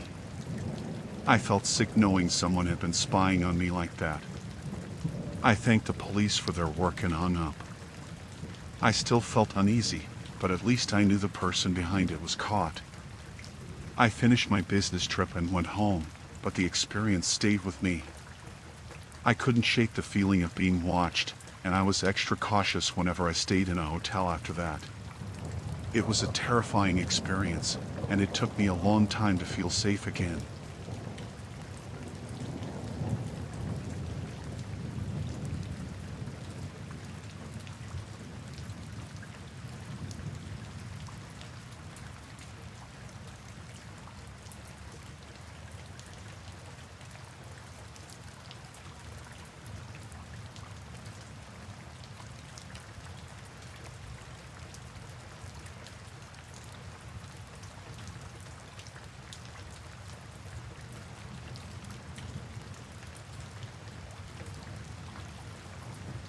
My car broke down in the middle of nowhere. The road was empty, and my phone had no signal. I tried to restart the engine, but it just wouldn't turn over. I got out and looked under the hood, but I didn't know what I was looking at. It was just a mess of metal and wires to me. I was starting to panic when I saw headlights approaching. I waved my arms, hoping they would stop. The car slowed down and pulled over. A man rolled down his window and asked if I needed help. I told him my car wouldn't start, and I needed a tow truck. He looked at my car and said he could give me a ride to the nearest town. I hesitated, but it was getting late, and I didn't want to be stranded all night. I thanked him and got in. He seemed friendly enough, middle-aged, with a kind smile. We drove for a few minutes in silence. Then he started asking me questions. Where was I from? What was I doing out here? I answered politely, but something about his tone made me uneasy. He was too interested, too eager to know everything about me. I noticed we were heading in the opposite direction of the nearest town. I told him he was going the wrong way. He glanced at me and smiled, but didn't turn around. He said he knew a shortcut. My stomach twisted. Something was off. I asked him again to turn around, but he ignored me. I reached for my phone, hoping to find a signal, but there was none. He noticed and chuckled, saying it was pointless out here. My heart was pounding. I had to get out of this car. I told him to stop and let me out. He just kept driving, his smile gone now, replaced with a cold, hard look. I grabbed the door handle, but it wouldn't open. Child locks. My panic rose. I was trapped. I started yelling at him, demanding he let me out. He laughed, a low, chilling sound. He said I wasn't going anywhere. I looked around the car, desperate for something to defend myself with. There was nothing. Just an old blanket on the back seat. We drove deeper into the woods, away from the main road. The trees closed in around us, blocking out the moonlight. It was dark, and I couldn't see a way out. He pulled the car over and turned off the engine. The silence was deafening. He turned to me, his eyes cold and empty. He said I was going to do exactly what he said, or things would get ugly. I was shaking, my mind racing for a way out. He reached into the glove compartment and pulled out a knife. My blood ran cold. He ordered me to get out of the car. I hesitated, but the look in his eyes told me he wasn't bluffing. I opened the door and stepped out, my legs trembling. He got up too, holding the knife casually, like it was just an extension of his hand. He told me to start walking. I asked where, but he just pointed deeper into the woods. I started walking, my mind frantically searching for a way to escape. The underbrush was thick, and the trees loomed overhead, blocking out the stars. I heard him walking behind me, his footsteps crunching on the leaves. I needed to do something, anything. I stumbled over a root and fell, and in that moment, I made a decision. I grabbed a handful of dirt and leaves and threw it in his face. He yelled, stumbling back, and I ran. I didn't know where I was going, but I ran as fast as I could. Branches scratched my face, and my lungs burned, but I didn't stop. I could hear him behind me, cursing and crashing through the underbrush. I saw a light ahead, a small cabin in the woods. I sprinted towards it, praying someone was home. I pounded on the door, screaming for help. The door opened, and an old man stood there, a shotgun in his hands. He took one look at me and then passed me to the man chasing me. The old man raised his shotgun and fired a warning shot into the air. The man chasing me stopped, his face twisted in rage. He turned and fled back into the woods. The old man pulled me inside and locked the door. I collapsed on the floor, shaking and crying. He called the police, and they came and took my statement. They searched the woods but didn't find the man.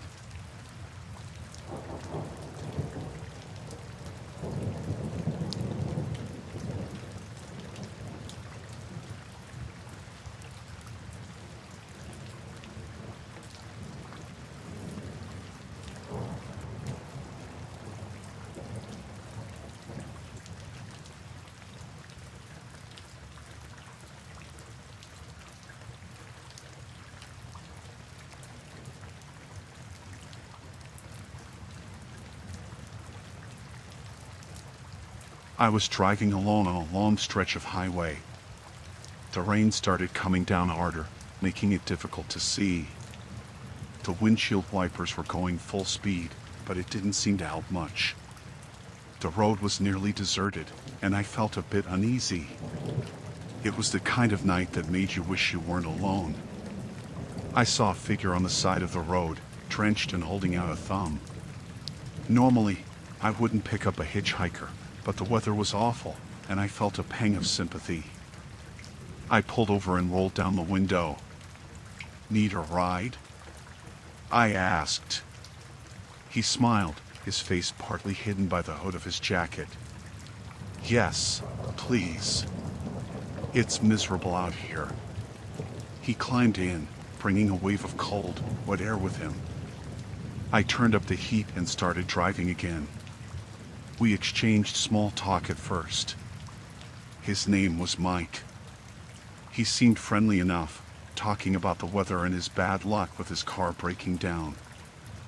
I felt more relaxed with him in the car, the company breaking the monotony of the drive. But as the rain got heavier, something in his demeanor changed. His responses became shorter, his tone more serious. I tried to keep the conversation going, but it felt forced. There was a tension in the air that I couldn't quite place. Suddenly, he reached over and locked the car doors. I glanced at him, my heart starting to race. "Why did you do that?" I asked, trying to keep my voice steady. "For safety," he replied, but there was something unsettling in his voice. He turned to face me, his eyes cold and calculating. "Keep driving." Fear gripped me. "What's going on?" I demanded, my voice shaking. He pulled a knife from his jacket and held it up where I could see it. "Just keep driving," he said calmly. "And don't do anything stupid." My mind raced, trying to think of a way out. The rain was pounding on the roof, the road a blur in the headlights. I had to stay calm, had to think. "Where are we going?" I asked, hoping to buy some time. "There's a rest area a few miles up the road." "Pull in there," he ordered. I nodded, trying to keep my breathing steady. The rest area wasn't far, and I had to find a way to escape before we got there. I kept glancing at the road, looking for any opportunity. The rain made it hard to see, but I noticed a small dirt road coming up on the right. Without warning, I yanked the wheel and turned onto the dirt road. The car skidded in the mud, and Mike cursed, grabbing the dashboard for support. "What the hell are you doing?" he shouted. I didn't answer. I just kept driving, the car bouncing and sliding on the rough road. I could hear him fumbling with the knife, trying to steady himself. The dirt road wound through the trees, and I hoped it would lead to somewhere safe. "Stop the car," he demanded, his voice full of anger. He lunged at me, and I swerved, trying to throw him off balance. The knife grazed my arm, and I cried out in pain. I slammed on the brakes, the car sliding to a stop. I grabbed my bleeding arm and looked at him. He was panting, the knife still in his hand. "Get out," he ordered, pointing the knife at me. I didn't move. "Please, just let me go," I pleaded. He shook his head. "Get out," he repeated, more forcefully. I slowly opened the door and stepped out into the rain. It was freezing, the water soaking through my clothes instantly. Mike got out on his side, keeping the knife pointed at me. "Walk," he said, nodding toward the trees. I started walking, my mind racing. The rain was so heavy I could barely see a few feet ahead. I had to find a way to escape, to get away from him. He was right behind me, the knife glinting in the dim light. We walked for what felt like hours, the mud sucking at my shoes, the rain relentless. My arm throbbed where he had cut me, and I was starting to feel dizzy. I had to do something, had to find a way to get away. Suddenly, I heard a noise, a rustling in the trees. I stopped, turning to look. Mike grabbed my arm, pulling me forward. "Keep moving," he snapped. But the noise came again, closer this time. It sounded like footsteps. I glanced around, trying to see through the rain. "Someone's coming," I said, hoping it was true. Mike looked around, his grip on my arm tightening. "Shut up," he hissed. The footsteps were getting closer, and I could see a light bobbing through the trees. Mike cursed, pulling me toward the car. "We need to get out of here," he said, his voice panicked. I saw my chance. I twisted out of his grip and ran toward the light, screaming for help. "Help! Please, help me!" The light stopped, and I heard a voice call out. "Who's there?" Mike was right behind me, but I didn't stop. I ran as fast as I could, the mud and rain slowing me down. I could hear him cursing, struggling to keep up. I burst through the trees and saw a figure holding a flashlight. It was a man, a hunter by the looks of it. "Help me!" I cried, running toward him. He looked confused for a moment, then saw Mike coming after me. He raised the flashlight, shining it in Mike's face. "What's going on here?" he demanded. Mike stopped, the knife still in his hand.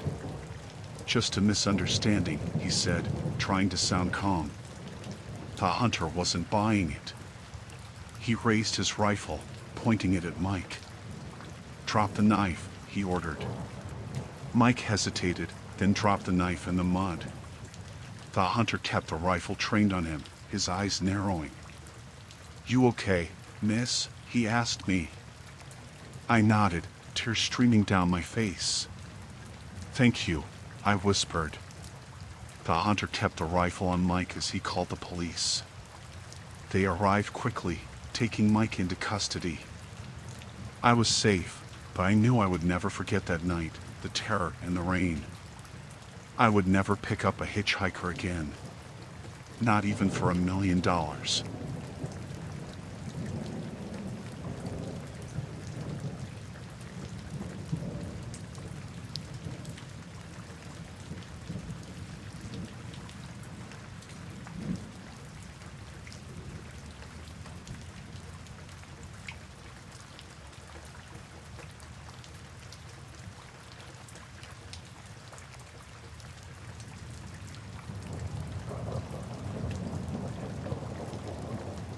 Megan and I were driving to a family reunion, and somehow we took a wrong turn.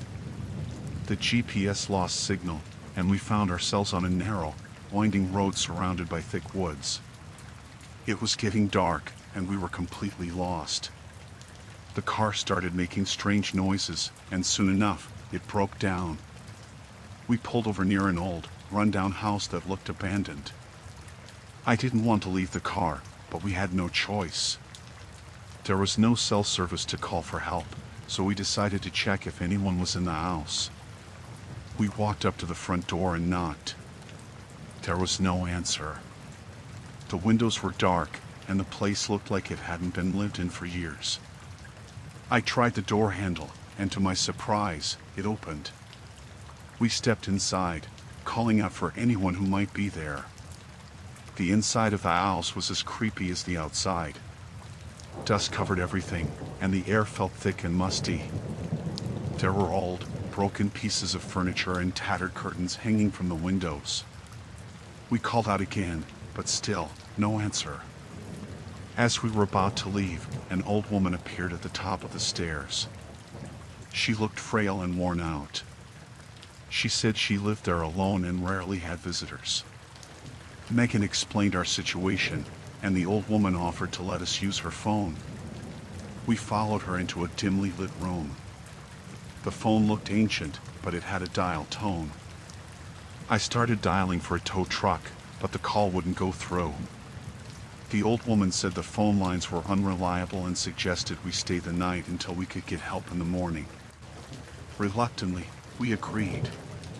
She showed us to a room upstairs with 2 small beds. It was cold and smelled of mildew, but we were too tired to argue. We locked the door and tried to get some rest. Megan fell asleep quickly, but I couldn't shake the uneasy feeling. I lay there, staring at the ceiling, listening to the house creak. In the middle of the night, I heard footsteps in the hallway.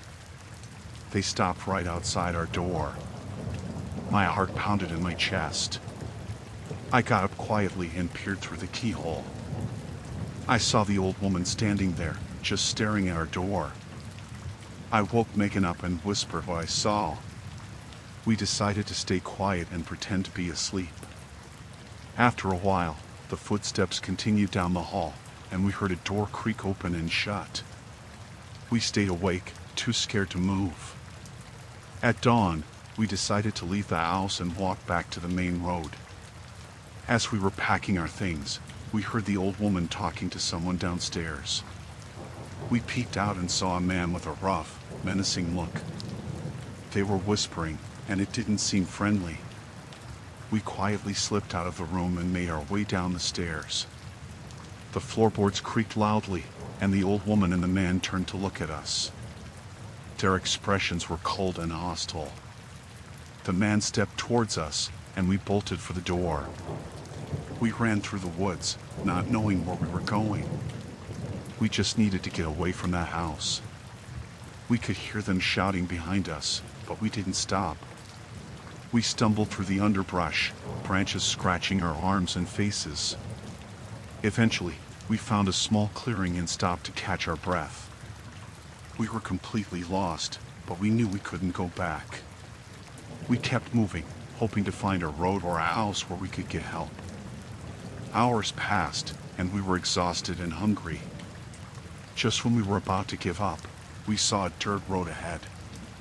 We followed it and eventually came to a small farmhouse. The people there were kind and let us use their phone. We called for a tow truck and waited there until it arrived. The tow truck driver took us back to our car and fixed it up. We didn't mention the house or the old woman. We just wanted to get out of there as fast as possible. We finally made it to the family reunion, but we didn't talk about what happened. It felt too surreal, too terrifying. Megan and I never took that route again.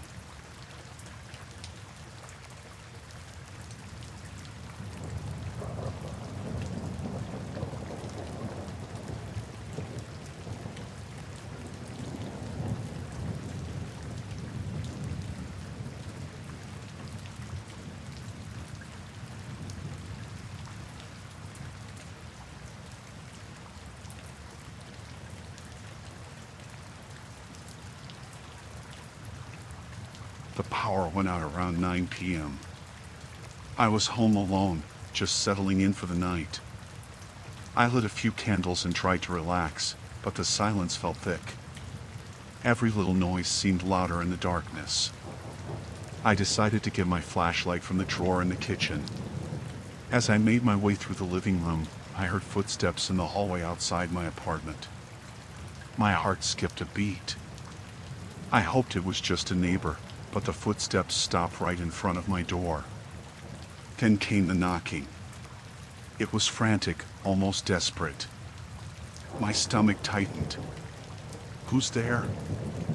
I called out, trying to keep my voice steady. There was no answer, just more knocking. I felt a chill run down my spine.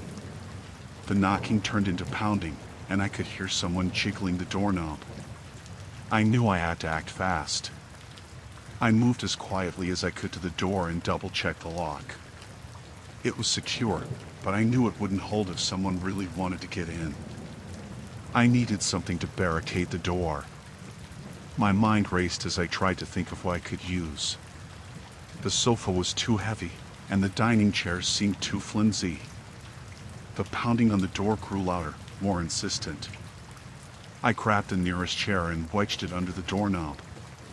It wasn't much, but it was something. I backed away, my heart pounding in my chest. I needed to find a place to hide. I made my way to the bedroom, keeping my steps as quiet as possible. I felt my way along the wall, my flashlight still in the kitchen where I'd left it. I cursed under my breath for not grabbing it sooner. The darkness was oppressive, and I felt vulnerable. In the bedroom, I closed the door softly behind me and locked it.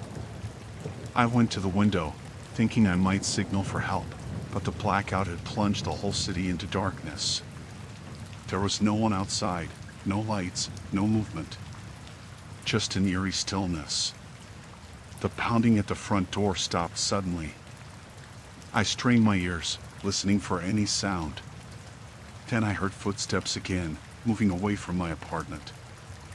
I breathed a small sigh of relief, but it was short-lived. The footsteps returned, stopping at my bedroom door. A new wave of fear washed over me. I could hear breathing on the other side of the door, heavy and ragged. The doorknob turned slowly, but the lock held. I backed away, my mind racing. I needed a weapon. Something to defend myself. I grabbed a heavy lamp from the bedside table and held it tightly, my hands trembling. The person on the other side of the door started pounding again, shouting something I couldn't make out. It sounded angry, desperate. I prayed the door would hold. I looked around the room, trying to think of an escape route. The window was the only option, but I was on the 5th floor. There was no fire escape, no way down. I felt trapped, like a cornered animal. I had to stay calm, think clearly. The pounding continued, relentless. I knew the door wouldn't hold forever. I moved to the closet, thinking I might hide inside. But it felt too obvious, too confined. I needed to be able to move, to defend myself if it came to that. Then, the pounding stopped again. Silence. I held my breath, waiting. The silence stretched on, unbearable. I could hear my own heartbeat, loud in my ears. I crept closer to the door, trying to listen for any sign of movement. Suddenly, I heard a crash from the living room. The sound of breaking glass. My heart leaped into my throat. They were inside. I tightened my grip on the lamp, ready to swing if I had to. I heard footsteps again, moving through the apartment, searching. The footsteps came closer, stopping right outside the bedroom door. The doorknob turned again, more forcefully this time. The door shuddered under the pressure, but the lock held. I prayed it would keep holding. I needed a plan, something to get me out of this. Then, an idea came to me. I remembered the fire escape ladder in the hallway outside my apartment. If I could get out there, I might have a chance. But I had to get past whoever was trying to break in. It was risky, but I didn't have a choice. I took a deep breath and unlocked the bedroom door. I flung it open, swinging the lamp at the figure standing there. I heard a grunt of pain as the lamp connected, and I didn't wait to see who it was. I ran for the front door, my heart pounding. I threw the chair aside and yanked the door open. I sprinted down the hallway to the fire escape ladder.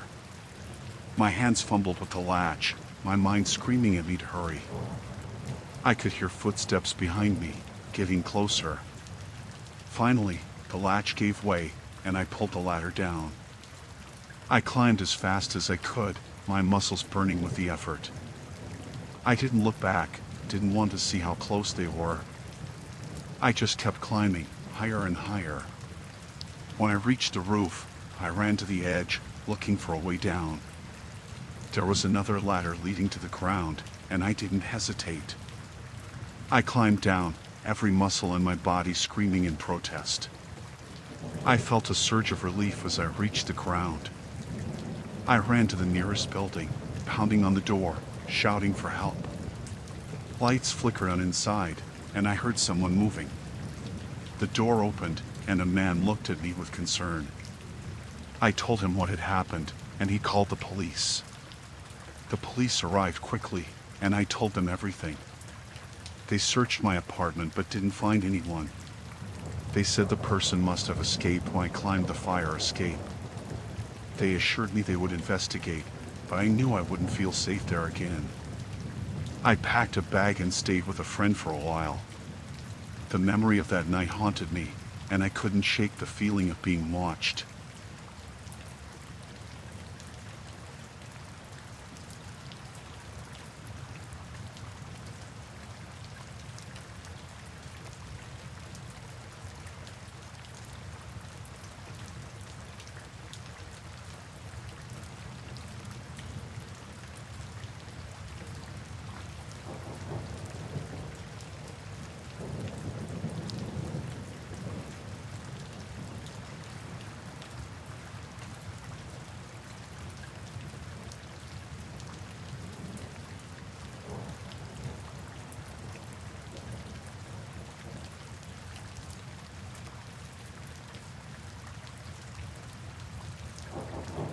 Last month, I stayed at a small hotel while on a business trip. I was exhausted from a long day and just wanted to relax. When I got to my room, there was a package outside my door. It was addressed to someone else, but the name on the label didn't match anyone I knew. I called the front desk and told them about the package. They said they would look into it and just to leave it where it was for now. I didn't think much of it and went about my evening. Later that night, I decided to check the package out of curiosity. It was a plain brown box with no return address. I opened it, expecting to find something boring, but instead, there were documents inside. As I flipped through them, I realized they were filled with sensitive information, contracts, legal documents, and some handwritten notes that made no sense to me. The more I read, the clearer it became that these documents were important and potentially dangerous. I decided to take the package back to the front desk first thing in the morning. I put everything back in the box and set it aside. That night, I had trouble sleeping, uneasy about the contents of the package. The next morning, I went down to the lobby. The front desk was bustling with activity, but no one seemed to take notice of me at first. I finally got the attention of a young woman working there and explained the situation. She looked at the package and seemed puzzled. "I'll take care of it," she said, but her voice had a nervous edge. I went about my day, thinking little more of it. That evening, as I returned to the hotel, I noticed something odd. There was a man lingering near the entrance, looking around as if he was waiting for someone. I thought nothing of it and went inside. When I got to my room, I noticed a few missed calls on my phone. They were from an unknown number. I dismissed them and went to bed. In the middle of the night, I was jolted awake by a loud knock on my door. My heart raced as I got out of bed and looked through the peephole. I saw the same man from earlier standing outside, his face hidden in the shadows. I didn't open the door. I quietly picked up my phone and called the front desk. No one answered. I was starting to panic. The knocking continued, louder and more insistent. I decided to call 911. As I was dialing, I heard a loud crash from the hallway, like something heavy being thrown. I hung up and ducked down behind the bed, hoping the intruder wouldn't hear me. I could hear footsteps approaching my door. They stopped right outside, and I held my breath, hoping they would just leave. The door handle rattled, but it didn't open. After what felt like an eternity, the footsteps receded. I waited a few more minutes before daring to peek out. The hallway was quiet again. I quickly grabbed my things, went to the window, and climbed out onto the fire escape. It was raining heavily, and I was soaked in seconds, but I didn't care. I needed to get out of there. I made my way down the fire escape, and as soon as I hit the ground, I ran to the nearest street and called a cab. I told the driver to take me to a nearby police station. I explained everything to the officers there, and they promised to look into it. They said it was good that I left the hotel. They had received reports of a possible threat to my safety.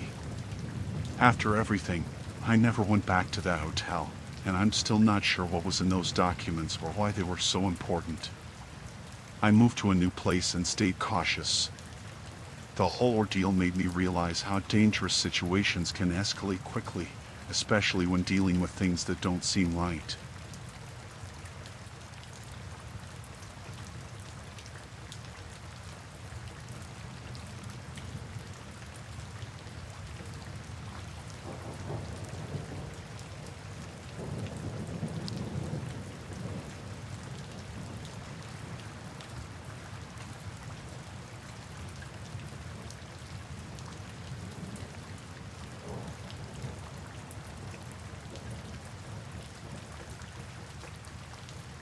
I had gone to the mall that day to pick up a few things, nothing out of the ordinary.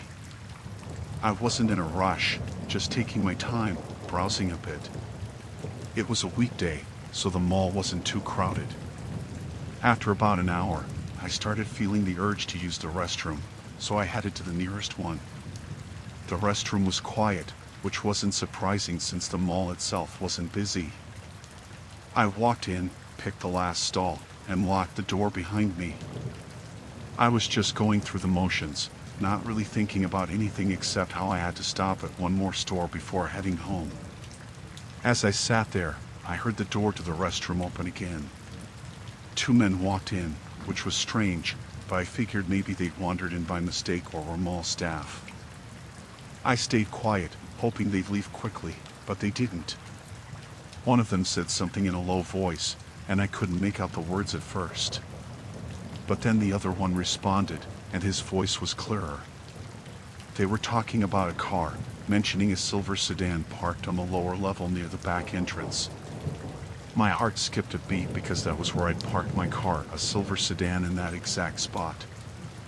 I leaned forward slightly, trying to hear better, hoping I was wrong, that it was just a coincidence. But then they started describing the car in more detail, talking about the bumper sticker I had on the back, the one with a small dent near the left tail light. That was my car. There was no mistake. I felt a cold sweat break out on my forehead as I tried to stay calm. I knew I couldn't make a sound. If they knew I was in there, I didn't know what they might do. I strained to hear more, praying they wouldn't notice me. One of the men mentioned a woman, describing her hair color, her height, the clothes she was wearing. My heart pounded harder because they were describing me down to the black jacket I had on and the white sneakers I wore that day. It wasn't just about my car anymore. They were talking about me. The other man asked if they were sure she was alone, and the first one said he'd been watching her and hadn't seen anyone else with her. He said they'd wait until she got back to her car, then grab her before she could leave the parking lot. I couldn't believe what I was hearing. My stomach churned with fear, and I felt like I might be sick. I stayed as still as possible, not daring to even breathe too loudly. They talked about how they follow me out, one staying close behind, the other going ahead to the car. They were calm, methodical, like they'd done this before. One of them asked how they deal with any cameras, and the other laughed, saying they knew how to avoid them, how to stay out of sight until the last second. I knew then that this wasn't just some random plan they'd come up with on a whim. They were serious, and they were ready. I realized I had to get out of there, but I couldn't just walk out. They'd see me, and there was no telling what they'd do. I waited, barely breathing, hoping they'd leave soon. They kept talking, going over their plan, making sure they had everything covered. Finally, after what felt like forever, they agreed on a meeting spot and decided to head out. I heard the door open, and I counted the seconds as it closed behind them.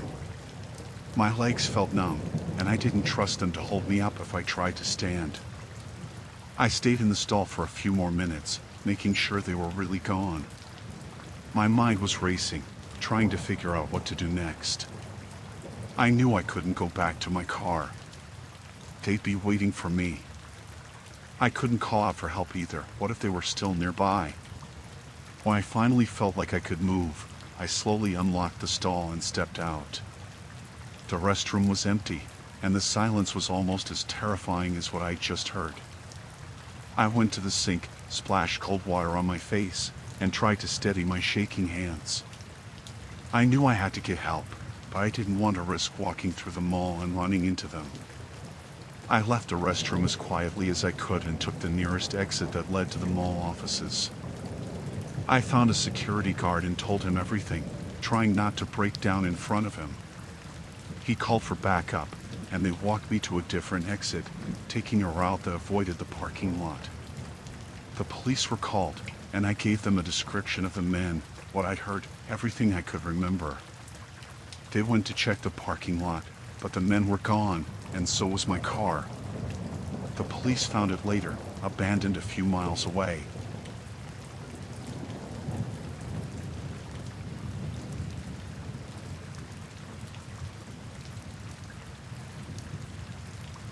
I was driving back from a late night out with a few friends, and I wasn't paying too much attention to where I was going.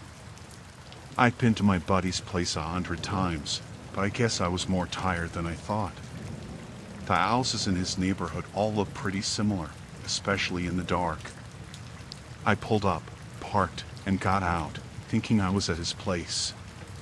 The porch light was off, which I thought was strange because he usually left it on for me. But I figured he must have gone to bed early. I walked up to the door, trying to be quiet so I wouldn't wake him or his roommates.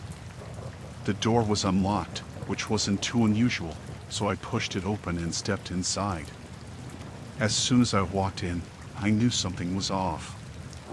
The place smelled different, like cigarettes and something else I couldn't place. I looked around, and the furniture was all wrong, too. But I didn't really think much of it at first, just thought maybe he'd rearranged or something. I was tired, my brain wasn't firing on all cylinders. I called out his name, but no one answered. The place was dead quiet. That's when I noticed a faint light coming from under a door at the end of the hall. It looked like the light from a TV, flickering. I figured he must have fallen asleep watching something, so I walked over and knocked lightly. No response. I knocked again, louder this time, and still nothing. I was about to turn around and leave, thinking maybe I'd made a mistake, but then I heard a noise behind the door. It was a creak, like someone shifting their weight on an old floorboard.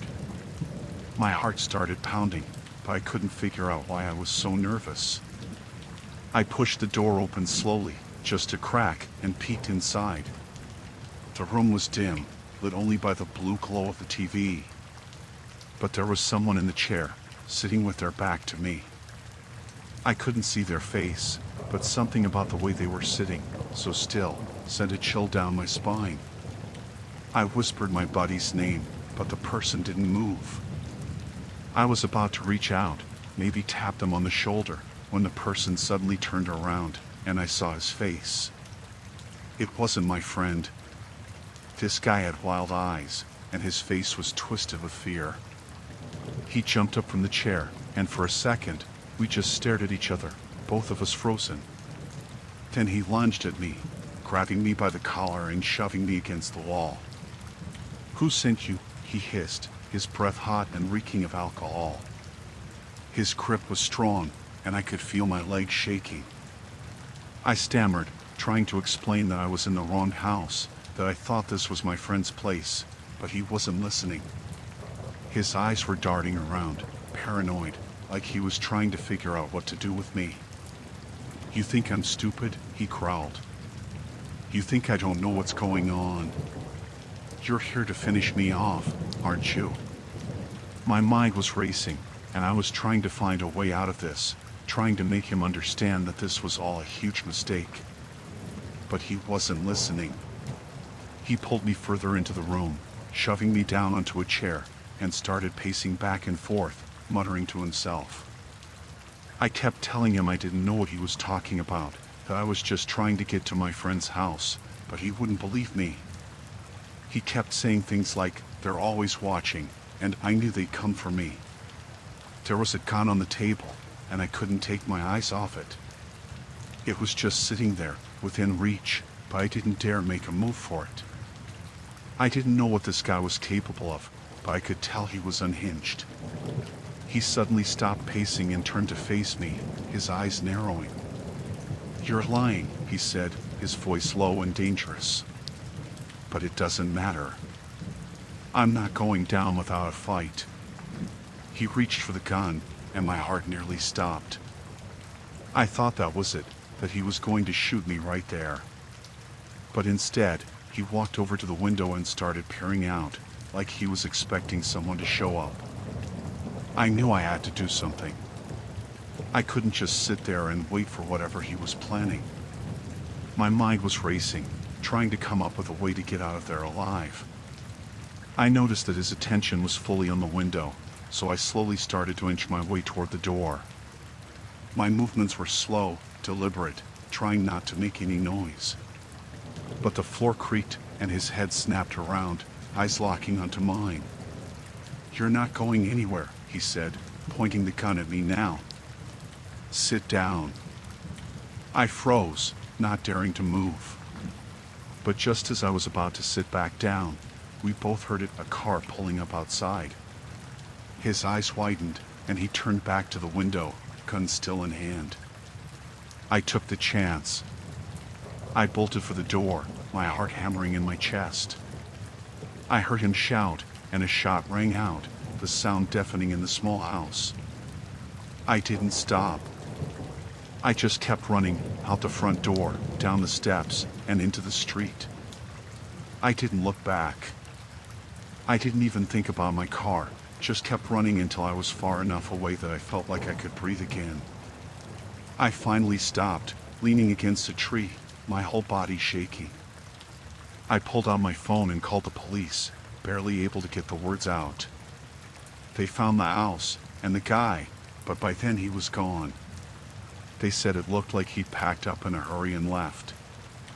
I don't know who he was, what he was involved in, or who he thought I was, but I'm just grateful I got out of there alive. I don't think I'll ever forget the look in his eyes, though, or how close I came to not making it out of that house. It was all just a mistake, but it was a mistake that could have cost me everything.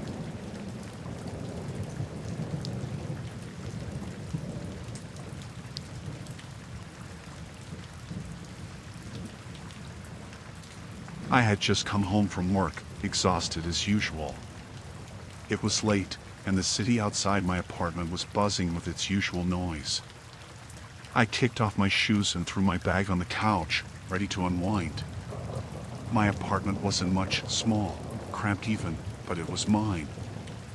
I felt safe there, or at least I used to. I was in the kitchen, rummaging through the fridge for something to eat when I heard a knock at the door. It was strange because I wasn't expecting anyone, and it was too late for deliveries. I hesitated for a moment, then went to the door.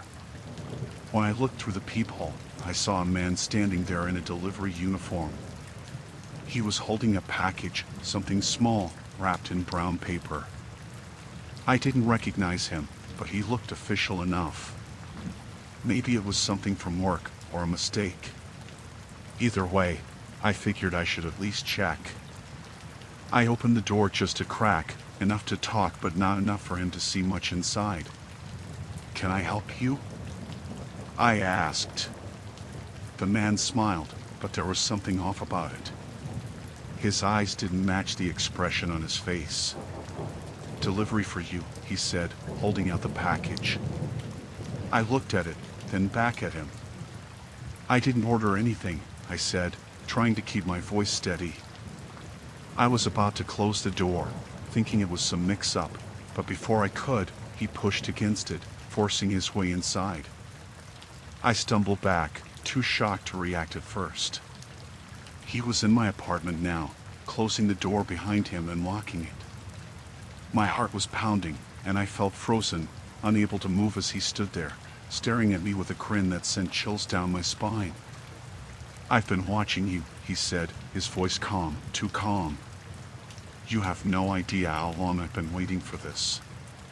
Panic hit me all at once, and I started to back away, trying to put some distance between us. But the apartment was small, and there wasn't much space to go. He took a step forward, and I realized I needed to do something, anything, to get out of this. "What do you want?" I managed to ask, my voice shaking. He didn't answer right away. Instead, he just looked around my apartment like he was making himself at home. "You," he finally said.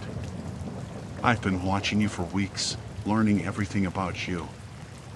I know your routines, your habits, where you go, who you talk to. And now, I'm finally here." I could feel my stomach turn as he spoke. This wasn't random, it wasn't a mistake. He had planned this, waited for the right moment to strike. And now, I was trapped in my own home with him. He moved closer, and I knew I had to act fast. I glanced at the kitchen, where my phone was charging on the counter. If I could just reach it, maybe I could call for help. But he was between me and the kitchen, and there was no way I could get past him without him stopping me. I noticed the knife block on the counter, just a few feet away. My mind was racing, trying to figure out what to do. I could feel him getting closer, his presence suffocating. In a split second, I made a decision. I darted toward the kitchen, reaching for the knives. But he was faster than I expected. He grabbed my arm, yanking me back and slamming me into the wall. The impact knocked the wind out of me, and I struggled to catch my breath. "You're not going anywhere," he said, his grip tightening. I could feel the desperation rising in me, but I forced myself to stay calm, to think. I looked up at him, and for the first time, I saw something in his eyes, something unhinged, like he wasn't all there. He was talking, but I wasn't really listening anymore. My mind was focused on survival, on finding a way out. With all the strength I could muster, I twisted my body, trying to break free from his grip. I managed to get one arm free and reached for the nearest knife. My fingers closed around the handle, and without thinking, I swung it toward him. The knife grazed his arm, and he let out a shout of pain, letting go of me just enough for me to pull away. I didn't wait for him to recover. I bolted for the door, fumbling with the lock, my hands shaking. I could hear him behind me, but I didn't look back. I threw the door open and ran out into the hallway, screaming for help. My neighbors started opening their doors, and I didn't stop running until I was outside the building, where I finally collapsed on the sidewalk, gasping for air. People were gathering around, asking what happened, but all I could think about was that I was safe, that I had gotten away. Someone called the police, and they arrived quickly, swarming the building. They found him still inside my apartment, bleeding from the cut on his arm, but otherwise unharmed. The officers told me later that he had been stalking me for weeks, just like he said. They found pictures of me, notes about my schedule, even some of my things that had gone missing over the past few days. He had been planning this, waiting for the right moment. I moved out of that apartment the next day, left the city altogether. I couldn't stay there, not after what happened. I'm still trying to process it all, to understand how someone could do something like that.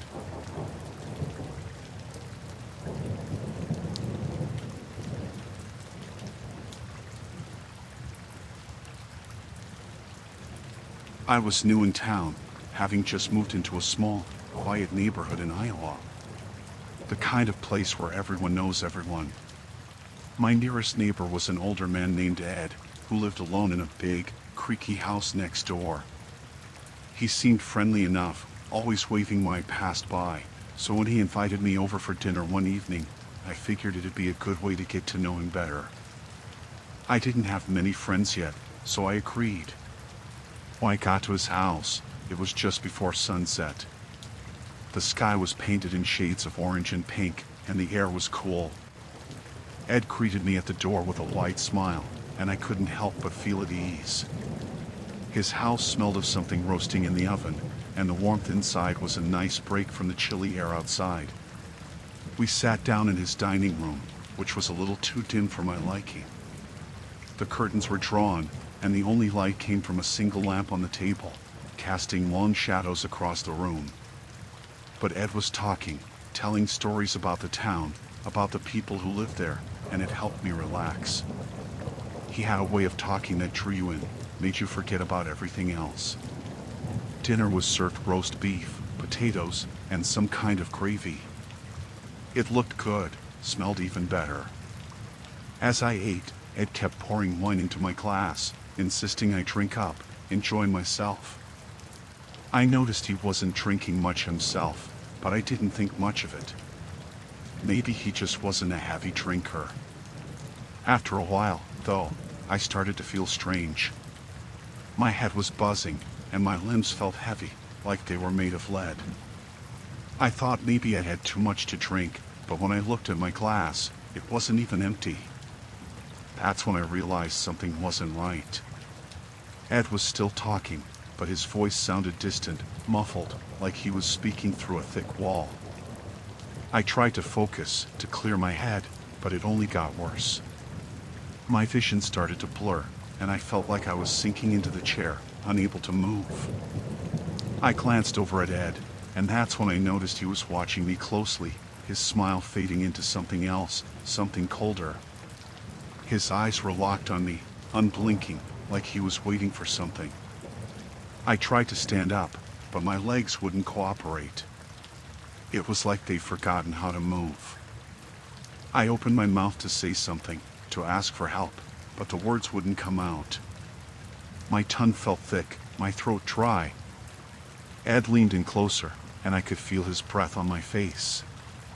"You're not looking so good," he said, his voice calm, almost soothing. "Maybe you should lie down for a bit. I've got a room upstairs where you can rest." That's when it hit me. He had done something to me, drugged me, or maybe it was the wine. I wasn't sure, but I knew I needed to get out of there, and fast. But I couldn't move, couldn't even think straight. Panic started to set in, but it was like my mind was trapped in slow motion, unable to react. Ed stood up, and I could see him moving around the room, though everything was spinning now. He disappeared for a moment, then came back with something in his hand.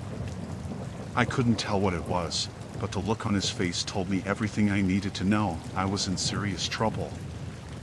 I forced myself to concentrate, to push through the fog in my mind. With every ounce of strength I had left, I managed to slide my hand under the table, gripping the edge as I tried to pull myself up. My vision was fading, darkening around the edges, but I couldn't let myself black out. Not here, not with him.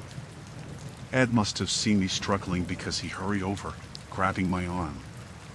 His grip was strong, too strong for someone his age. He tried to pull me up, but I twisted, using what little strength I had to push him away. He stumbled back, surprised, and for a moment, I thought I had a chance. I forced myself to stand, but my legs were shaky, barely holding me up. I took a step, then another, moving toward the door. Ed was behind me, and I could hear him cursing under his breath, his footsteps quickening as he came after me. I reached the door, fumbling with the handle, my fingers numb and clumsy. I managed to get it open just as Ed grabbed my shoulder, pulling me back. I swung around, trying to shake him off, and my vision blurred again, making everything spin. But somehow, I broke free, stumbling out into the hallway. I could hear Ed yelling something, but I didn't stop. I couldn't. I ran, or at least I tried to, my feet dragging on the floor like they were made of stone. I made it to the front door, threw it open, and nearly fell down the steps. The cold night air hit me like a slap, waking me up just enough to keep going. I heard Ed behind me, his footsteps on the wooden porch, but I didn't look back. I don't know how I made it to the street, but somehow, I did. The houses around me were dark, quiet, and I could barely see straight. But I kept moving, one foot in front of the other, until I was far enough away from Ed's house that I couldn't hear him anymore. Eventually, I collapsed on the sidewalk, my body giving out. I must have passed out there because the next thing I remember was waking up in the hospital, with bright lights above me and nurses talking in hushed tones. They told me later that someone had found me and called for help. The doctor said I was lucky, that whatever Ed had given me could have killed me if I hadn't gotten out when I did.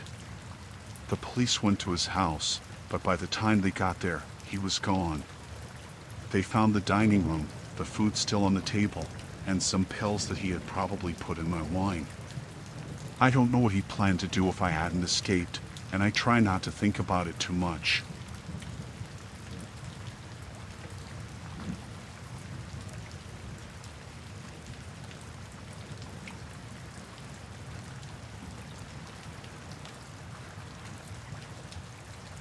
I was on a long drive through Florida, heading down to visit family. It was late, and I was exhausted, so I decided to stop at a roadside motel. It looked run down but decent enough for a few hours of sleep. The neon sign flickered, and the parking lot was mostly empty, just a few cars scattered around. I parked near the entrance and went inside. The lobby was small and dimly lit. There was a man behind the counter, probably in his late 50s, with a thin frame and greasy hair slicked back. He looked up when I walked in, smiling too widely, like he was forcing it. Something about the way his eyes followed me made me uncomfortable, but I brushed it off as him just being overly friendly. He asked for my ID and credit card, and I handed them over. While he was processing my payment, I noticed he kept glancing at me, not in a polite way, but like he was studying me. His hands were trembling slightly as he handed back my card, and I caught a glimpse of sweat on his forehead, despite the air conditioning. He gave me a room key and told me it was at the end of the hall, last room on the left. I thanked him and headed down the corridor. The hallway was narrow and smelled musty, like old carpet and stale air. The lights flickered a bit, adding to the uneasy feeling growing in my gut. I found the room and unlocked the door. It was small, with a single bed, a nightstand, and a TV mounted on the wall. The decor was outdated, the wallpaper peeling at the edges, but it was clean enough. I threw my bag on the bed and locked the door behind me. I took a quick shower to wash off the road grime and changed into some comfortable clothes. As I was drying my hair, I noticed something odd, a small red light blinking near the TV. I walked over to it and saw that it was coming from a tiny hole in the wall, just above the TV. My heart skipped a beat as I leaned in closer. There was a camera, barely visible, but definitely there. Panic washed over me, and I quickly scanned the room. I found another one hidden in the smoke detector above the bed, and one more behind a vent cover in the bathroom. My mind raced, trying to figure out what to do. I couldn't stay in that room, but the thought of confronting the clerk made my skin crawl. I grabbed my phone, thinking about calling the police, but I hesitated. I didn't know what this guy was capable of, and if he found out I discovered the cameras, who knows what he might do. I decided to leave quietly, acting as if nothing was wrong. I packed up my things quickly but tried not to look rushed. My hands were shaking as I shoved my clothes back into my bag. Every little noise seemed amplified, the sound of my zipper, the creak of the floorboards, even my own breathing. I opened the door and peeked down the hallway. It was empty. I stepped out, leaving the door slightly ajar to avoid making too much noise. My heart was pounding in my chest as I made my way back to the lobby. I kept expecting him to appear out of nowhere, but the hallway remained silent. When I reached the lobby, the clerk was still there, sitting behind the counter, his eyes fixed on a small TV screen in front of him. He didn't notice me at first, but when I got closer, he looked up, surprised to see me with my bag. "Checking out already?" he asked, his voice strained. He tried to smile again, but it didn't reach his eyes this time. "Yeah, I lied. Something came up. I have to go." He stared at me for a moment, like he was trying to read my mind, then slowly nodded. "I'll just need to process your checkout," he said, turning back to his computer.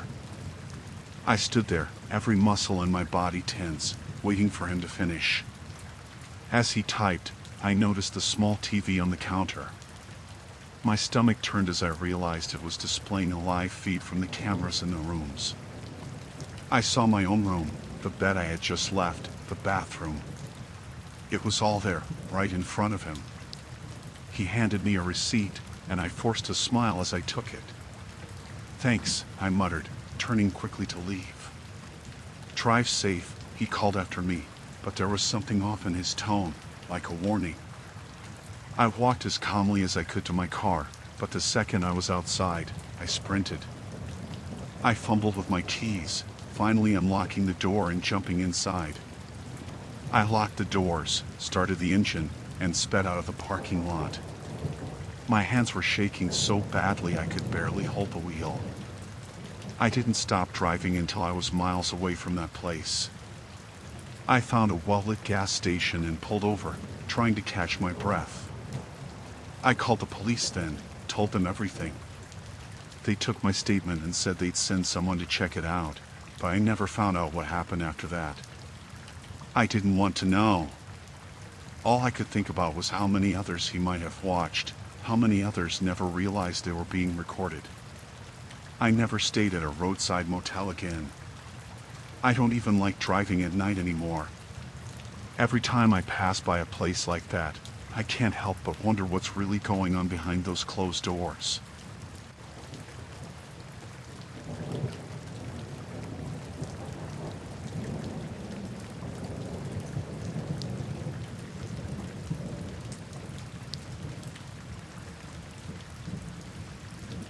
I drive for a rideshare company in Chicago, mostly late nights.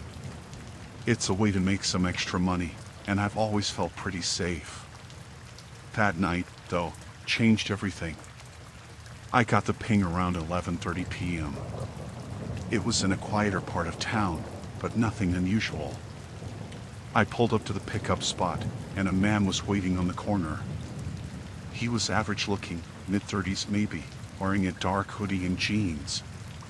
He got in the back, and I greeted him like I always do. He nodded but didn't say much, just gave me a quick hi and stared out the window. His destination was across town, so I settled in for a decent fare. The first few minutes were quiet. He didn't seem chatty, and I didn't push it. But then he started talking, and I wish he hadn't. At first, it was small talk, how long I've been driving, if I liked the job, stuff like that. I answered politely, keeping my eyes on the road. Then he asked if I ever had strange passengers. I laughed it off and told him I'd seen a few weird things, but nothing too bad. He just smiled, like he knew something I didn't. Ever wonder who gets in your car? He asked after a pause. I didn't know what to say, so I just shrugged. You never really know who they are, what they've done. I could feel him staring at the back of my head. It made my skin crawl, but I kept driving, hoping he'd drop it. He didn't. He started telling me about things he'd done. At first, it sounded like he was just messing around, talking about breaking into houses when he was younger, stealing cars, stuff like that. But the way he spoke, calm, like he was talking about the weather, put me on edge. He wasn't bragging, just stating facts, and that made it worse. Then he said something that made my blood run cold. You know, I've never been caught. Not once. People think they're safe, but they have no idea. I glanced at him in the rearview mirror. He was smiling, but it wasn't friendly. It was the kind of smile you see in movies, the one the killer gives right before something terrible happens. My hands tightened on the wheel, and I forced myself to stay calm. Guess you've been lucky, I said, trying to keep my voice steady. He just chuckled, and I swear I could feel the temperature drop in the car. He started describing how easy it was to take someone's life. How most people don't fight back, how they just accept it. He talked about the thrill of it, how it made him feel alive. I didn't want to believe him, but the way he spoke, so detailed, so sure of himself, it was like he'd done it 100 times before. I tried to think of a way out, but we were on a long stretch of road with no traffic, no lights, nothing. Just me and him, and the darkness pressing in from all sides. I kept driving, hoping I could get to a busy street or somewhere with people, but it felt like the city was miles away. He leaned forward then, closer to my seat, and I felt his breath on the back of my neck. You ever wonder what it's like to kill someone? He whispered, like it was a secret between us. My heart was pounding so hard I thought he could hear it. I shook my head, trying to act normal, but inside I was screaming. No, I've never thought about it, I said, my voice shaky. He leaned back, still smiling, and stared out the window again. That's too bad. You might have to someday. I didn't know what he meant by that, and I didn't want to find out. I spotted a gas station up ahead, lit up like a beacon in the darkness. I told him I needed to stop for gas, even though I had more than enough to get to his destination. He didn't object, just nodded and kept staring out the window. I pulled into the station, my mind racing. I was terrified, but I couldn't let him see that. I told him I'd be right back, and he just waved me off, like he didn't care. I got out of the car, walked around to the front, and pretended to start pumping gas. My hands were shaking so bad I almost dropped the nozzle. I knew I couldn't go back into that car, not with him in it. I glanced at the station's convenience store, thinking about running inside, but I didn't want to leave him alone in my car. What if he followed me, or worse, decided to wait for the next driver. I took a deep breath and walked inside the store, my mind spinning.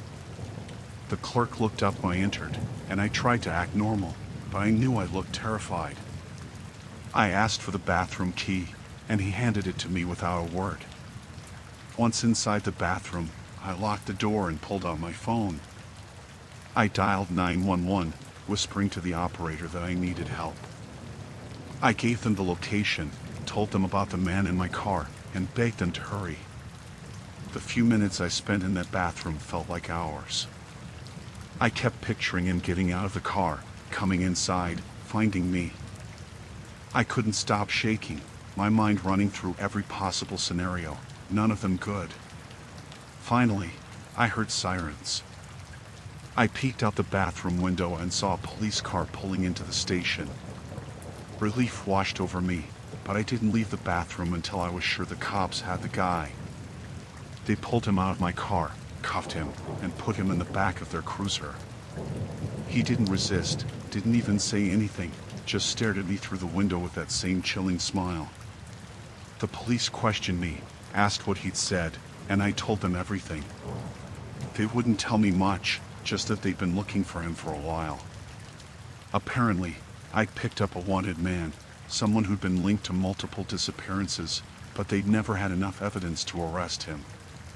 Until now. They let me go after a while, told me I was lucky to be alive. I drove home in a daze, barely able to focus on the road.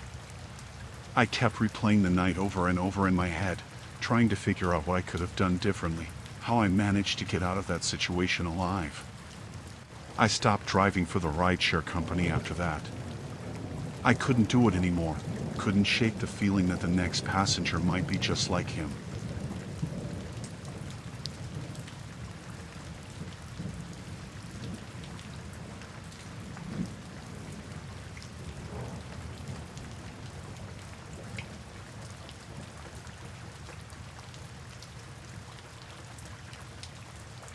It started with a friend request from someone named Sarah Adams. The name didn't ring any bells at first, but her profile picture looked familiar. I thought maybe we had gone to high school together. I didn't think much of it, really. People from the past pop up on social media all the time, right? I accepted the request, thinking maybe we'd catch up, talk about the good old days. A few minutes later, she sent me a message. "Hey, it's been so long. How have you been?" she wrote.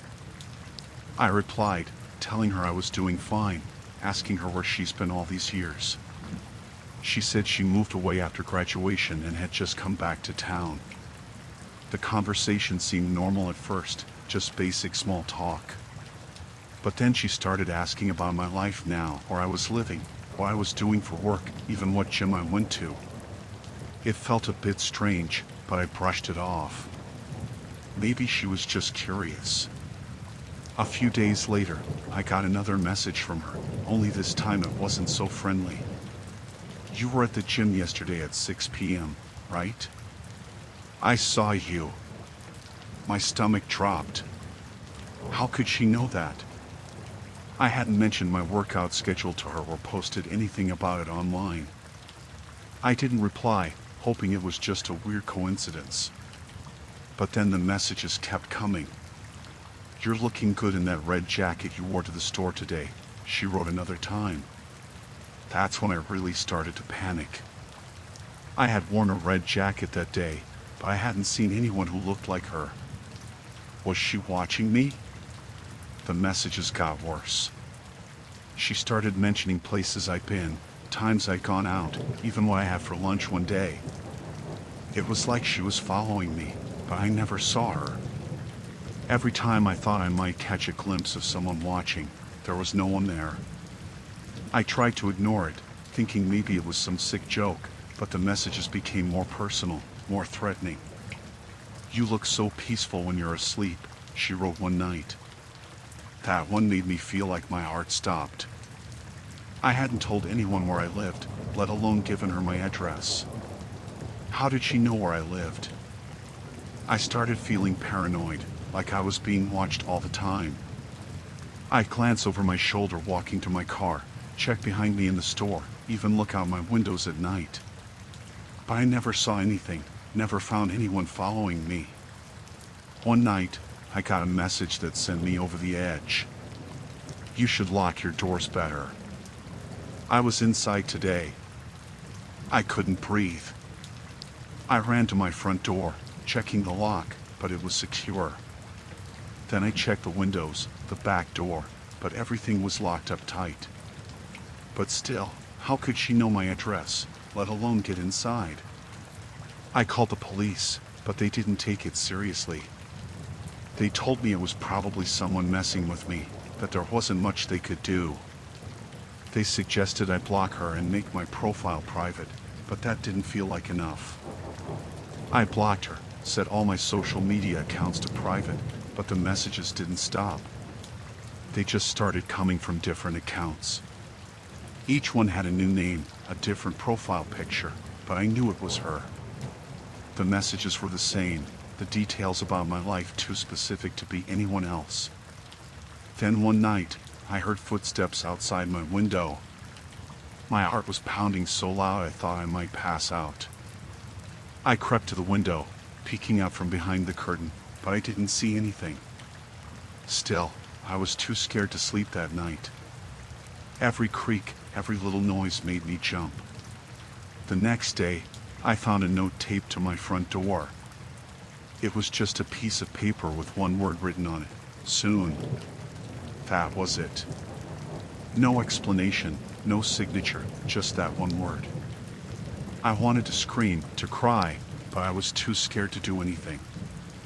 I didn't even want to go inside, but I couldn't stay outside either. I felt trapped. I decided to stay at a friend's house for a few days, but even that didn't help. The messages followed me there too. She knew where I was, what I was doing. Nice try, but you can't hide from me, she wrote. My friend tried to comfort me, told me it was just someone trying to scare me, but I could tell she was scared too. After a few days, I couldn't take it anymore. I went back to the police, begging them to do something. They took me a little more seriously this time, but they still didn't have any leads. They suggested I get a security system, but that felt like a small comfort compared to what I was dealing with. I installed cameras around my house, set up alarms, but I still couldn't shake the feeling that she was out there, watching. Every time I went out, I felt like I was being followed. Every time I came home, I expected to find her waiting for me. Then, just as suddenly as it started, the messages stopped. Days went by, then weeks, and there was nothing. I didn't know whether to be relieved or more scared. Maybe she was done with me, or maybe she was just waiting for the right moment. I moved to a new place, changed my phone number, even deleted my social media accounts, but I still couldn't shake the fear. I kept looking over my shoulder, kept expecting to see her standing there, watching me with that cold smile. It's been months now, and I haven't heard from her again. But I still can't sleep right. I still check my windows and doors every night, still jump at every little noise. I don't think I'll ever feel safe again, not really. I don't know who she was, or why she picked me, but I know she's out there somewhere. Maybe she's doing this to someone else now, or maybe she's just waiting for the right moment to come back. I don't think I'll ever know for sure, and that's what scares me the most.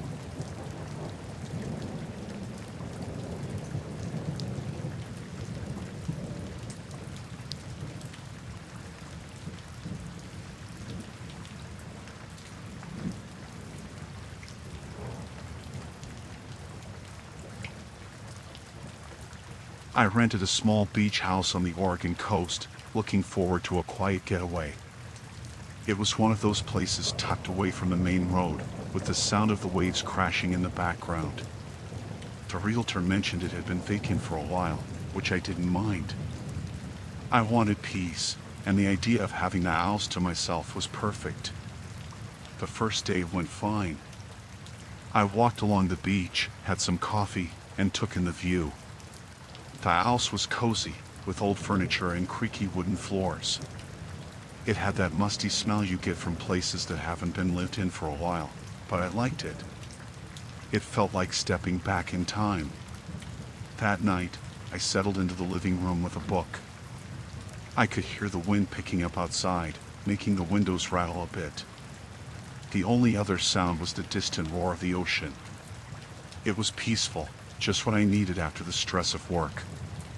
But then, around midnight, I heard something above me, a faint thud coming from the attic. At first, I thought it was just the owls settling or maybe an animal. But the noise came again, a slow, deliberate sound like someone was moving something heavy. It was odd, but I tried to ignore it. I convinced myself it was nothing and went to bed. The next morning, I couldn't shake the feeling that something was off. I checked the attic door, which was in the hallway. It was one of those old pull-down ladders, and it didn't look like it had been touched in years. Dust covered the handle, and the wood was worn, but there were faint marks on the floor, like something had been dragged. I brushed it off, figuring it was my imagination, and went about my day. But the sound came again that night, louder this time. It was like someone was pacing back and forth right above me. I sat there, staring up at the ceiling, listening. It wasn't just the owls settling. There was a rhythm to it, like footsteps. My heart started racing, but I couldn't bring myself to check the attic. I told myself I was being paranoid and tried to sleep, but I kept waking up, listening. By the third night, the noises had gotten worse. It wasn't just footsteps anymore. I heard what sounded like whispering, faint but unmistakable. The pacing had become more frantic, like whoever or whatever was up there was getting impatient. My mind raced with possibilities, none of them good. Was it a squatter? A drifter who found the house empty and decided to stay? The thought of someone living above me without my knowing was terrifying. I finally decided to confront it. I couldn't live in fear, not knowing what was above me. So, I grabbed a flashlight and went to the attic door. My hand shook as I pulled down the ladder, the creaking echoing through the empty house. The air was thick with dust, and the smell was stronger, like something rotten had been left there for too long. I climbed the ladder slowly, my heart pounding in my chest. The attic was pitch black, the kind of darkness that eats up the beam of a flashlight. I could barely see anything, just the outline of old boxes and furniture covered in sheets. But then, in the far corner, I saw something that made my blood run cold. There was a mattress, dirty and stained, pushed up against the wall. Next to it, there were cans of food, half-eaten, and a stack of clothes that weren't mine. Someone had been living up here, watching me, waiting for God knows what. The worst part was the notebook I found next to the mattress, filled with pages of notes. My name was written over and over, along with details about my day, what I ate, when I left the house, even what I was wearing. It was like reading the mind of a predator, someone who had been studying me, learning my habits. I was frozen with fear, trying to process what I was seeing. Then I heard it, the sound of the ladder creaking. I wasn't alone. Whoever had been staying here was coming back, and I was trapped. I turned off the flashlight and crouched behind some boxes, my breath shallow, trying to stay quiet. The footsteps were slow, deliberate, like they knew I was there. I could hear the person moving through the attic, getting closer. My heart was pounding so loud I thought it would give me away. Then the footsteps stopped, right next to where I was hiding. I could feel the presence, the weight of their gaze, even though I couldn't see them. I didn't move. I barely breathed, praying they wouldn't find me. After what felt like hours, the footsteps started again, moving away. I waited until I was sure they were gone, then slowly crawled back to the ladder. I climbed down as quietly as I could, my whole body shaking. I didn't sleep that night. I sat in the living room, clutching a kitchen knife, waiting for morning. As soon as the sun came up, I grabbed my things and left. I didn't bother telling the realtor what had happened. I just wanted to get out of there, as far away as possible. To this day, I don't know who was up there or what they wanted. I don't want to know. All I know is that someone was watching me, planning something, and I was lucky to get out when I did.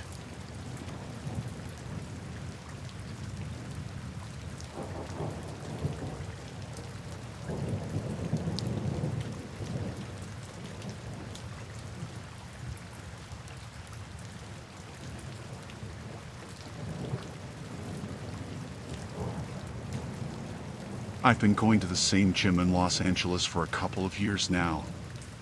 It's nothing fancy, just a place close to work where I can clear my head after a long day. I usually go in the evenings, when it's not too crowded. I recognize most of the regulars by now, even if I don't know their names. You get used to seeing the same faces around. About a month ago, I started noticing a guy who seemed to be there almost every time I was. At first, I didn't think much of it. Lots of people go to the gym around the same time every day. But after a while, it felt like he was always nearby, watching me. Whenever I moved to a different machine, he wasn't far behind. He didn't seem to be doing much of his own workout, just kind of hanging around. I tried to brush it off as coincidence. Maybe he was new to the gym and didn't know what he was doing yet. But it kept happening. If I went to the bench press, he'd be there, just sitting on a nearby bench, not even lifting. If I switched to the treadmill, he'd get on the one right next to mine, even if there were plenty of others open. It was weird, but I didn't want to overreact. Then, last week, it got worse. I was in the locker room after my workout, grabbing my stuff, when I saw him out of the corner of my eye. He was just standing there, not changing or anything, just staring at me. It made my skin crawl. I avoided eye contact, threw on my clothes, and got out of there as quickly as I could. I told myself I was being paranoid, but the feeling wouldn't go away. The next day, I decided to cut my workout short, just to avoid him. I thought if I left early, I might miss him altogether. But as I headed to my car, I saw him again, hanging around the entrance to the parking lot. He wasn't doing anything, just standing there, like he was waiting for something. Or someone. My heart started pounding. I quickly got into my car, locking the doors as soon as I was inside. I tried to tell myself it was nothing, but I couldn't shake the feeling that something was off. I drove home, checking my rearview mirror every few seconds, half expecting to see him following me. But the drive was uneventful, and by the time I pulled into my driveway, I'd convinced myself I was just overthinking things. That night, I couldn't sleep. I kept thinking about him, about the way he seemed to always be there, just watching me. I couldn't figure out what he wanted or why he was paying so much attention to me. I decided I'd change my routine, maybe go to the gym earlier in the day or switch to a different location altogether.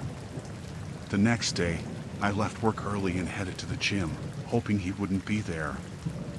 I was relieved when I didn't see him. I had a decent workout, but I was still on edge, constantly looking over my shoulder.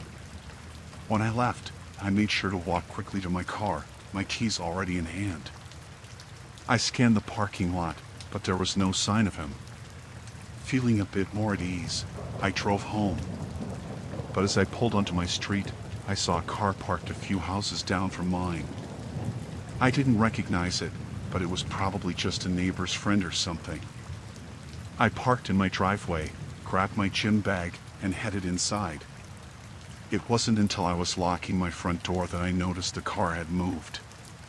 It was now parked directly across the street from my house. I froze, my hand still on the doorknob. It was the same guy. He was sitting in the driver's seat, staring right at me. My heart started racing again.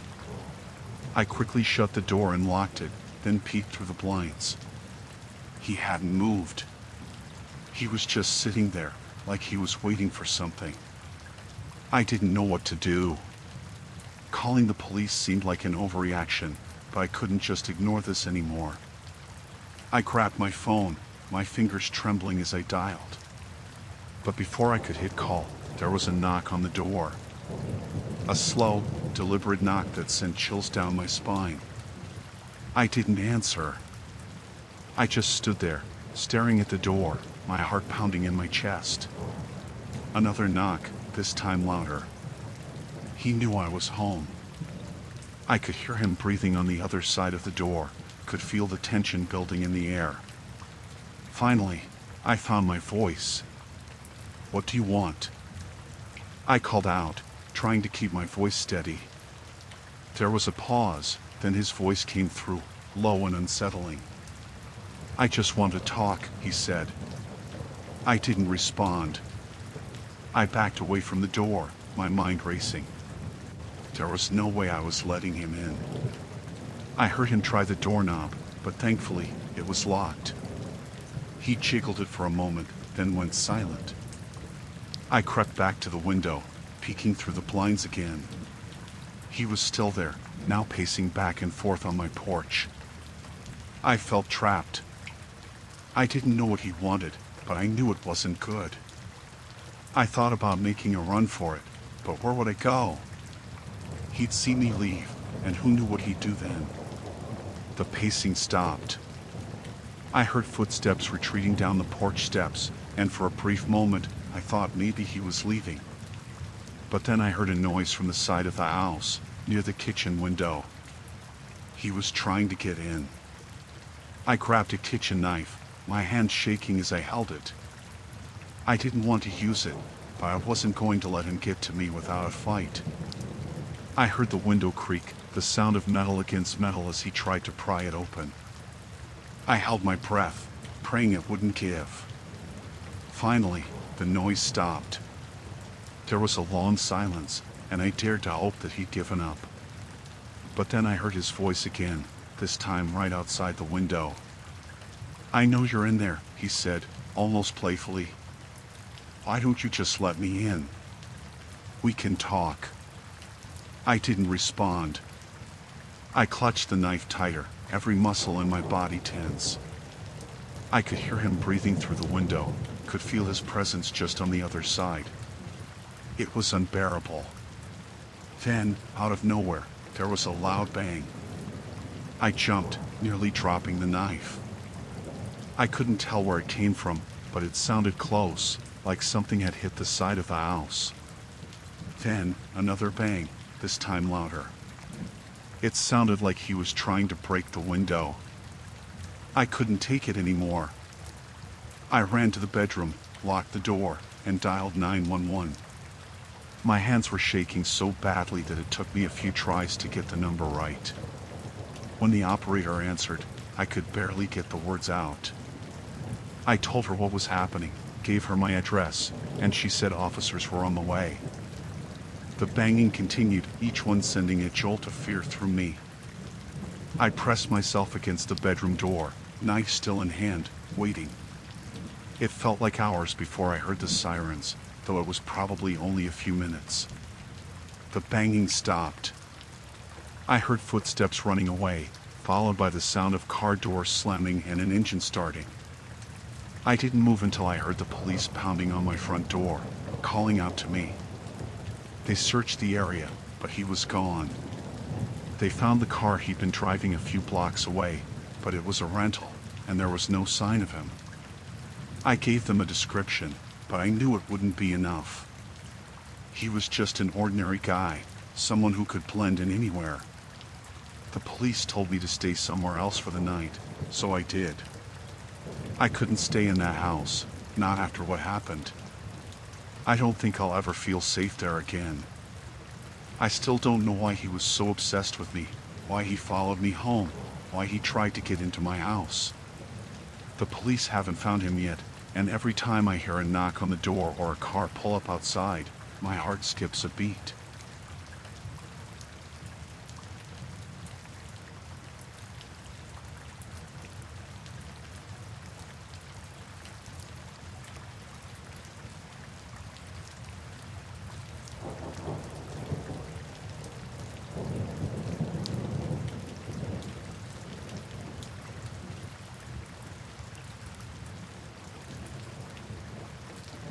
I was driving home late one night on a back road in Kentucky. It was the kind of road where you don't see another car for miles, just trees on both sides and darkness stretching ahead.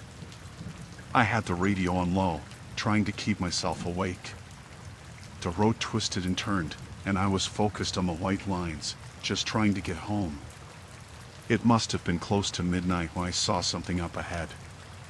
At first, I thought it was just another car, but as I got closer, I realized it wasn't moving. The headlights were off, and the car was sitting sideways across the road. My heart started to race a little. I slowed down, thinking maybe it was an accident. When I got close enough to see, I noticed the front of the car was smashed in, like it had hit something. There was no other car around, though, and no sign of anyone inside. I pulled over to the side of the road, leaving my engine running, and grabbed my phone. I thought about calling 911, but something made me hesitate. I rolled down my window and listened. It was quiet, too quiet. I sat there for a moment, debating what to do. I didn't want to just drive away if someone was hurt, but the whole situation felt off. I was about to pull out and keep going when I saw movement near the car. A figure stepped out from behind it, stumbling like they were hurt. It looked like a woman, clutching her side. I felt a pang of guilt for not getting out sooner. I turned off my engine, grabbed my flashlight, and got out of the car. As soon as I stepped onto the road, I felt the chill in the air. I walked toward the wreck, keeping the light on the woman. "Are you okay?" I called out. My voice sounded shaky, even to me. She didn't answer, just kept stumbling toward me. I could hear her breathing, ragged and uneven. I quickened my pace, wanting to help, but something didn't feel right. When I got closer, I saw her face in the light. She wasn't hurt, at least not like I thought.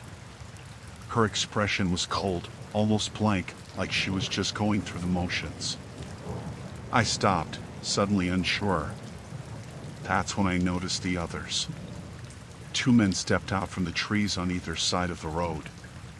They were quiet, moving slowly toward me. I hadn't seen them before, and now they were closing in. My heart started pounding.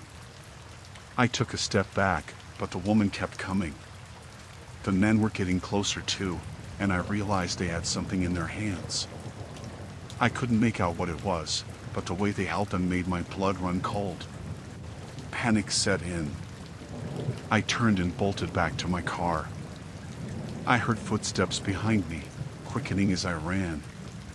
My hands were shaking so bad I almost dropped my keys trying to unlock the door. I got it open just as I felt one of them grab at my jacket. I yanked free, throwing myself into the driver's seat and slamming the door shut. I hit the locks just as they reached the car. The woman's face was right at my window, her hand smearing something dark against the glass. I didn't take the time to see what it was. I started the car and threw it into reverse, tires screeching as I backed away from them. The men pounded on the hood, shouting, but I couldn't make out the words. I didn't care. I just wanted to get away.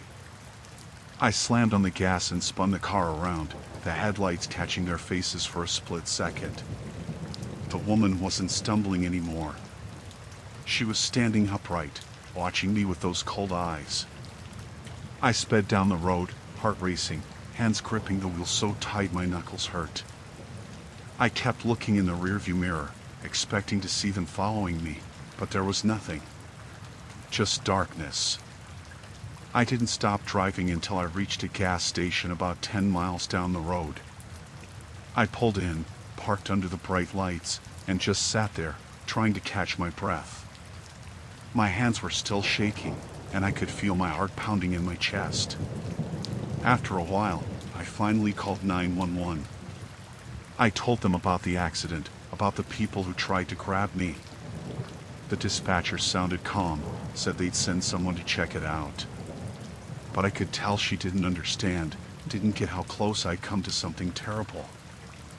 I waited at that gas station until I saw the blue lights of a police car.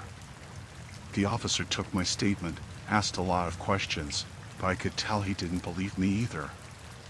He kept asking if I was sure about what I saw, if maybe I was just tired or mistaken. But I knew what happened. I knew those people were out there, waiting for someone to fall into their trap. I never heard back from the police about it. I don't know if they found the car or those people. I don't think I want to know. I took a different route home that night, and I haven't driven down that road since.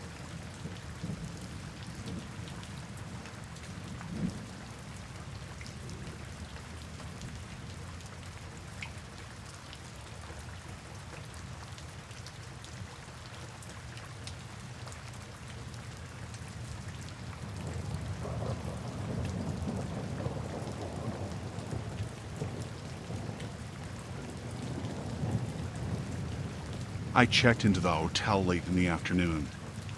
It was one of those old, charming places in Savannah, the kind you see in postcards. The kind of place that's supposed to have history, character. I thought it would be a nice change from the usual chain hotels I stay at for work.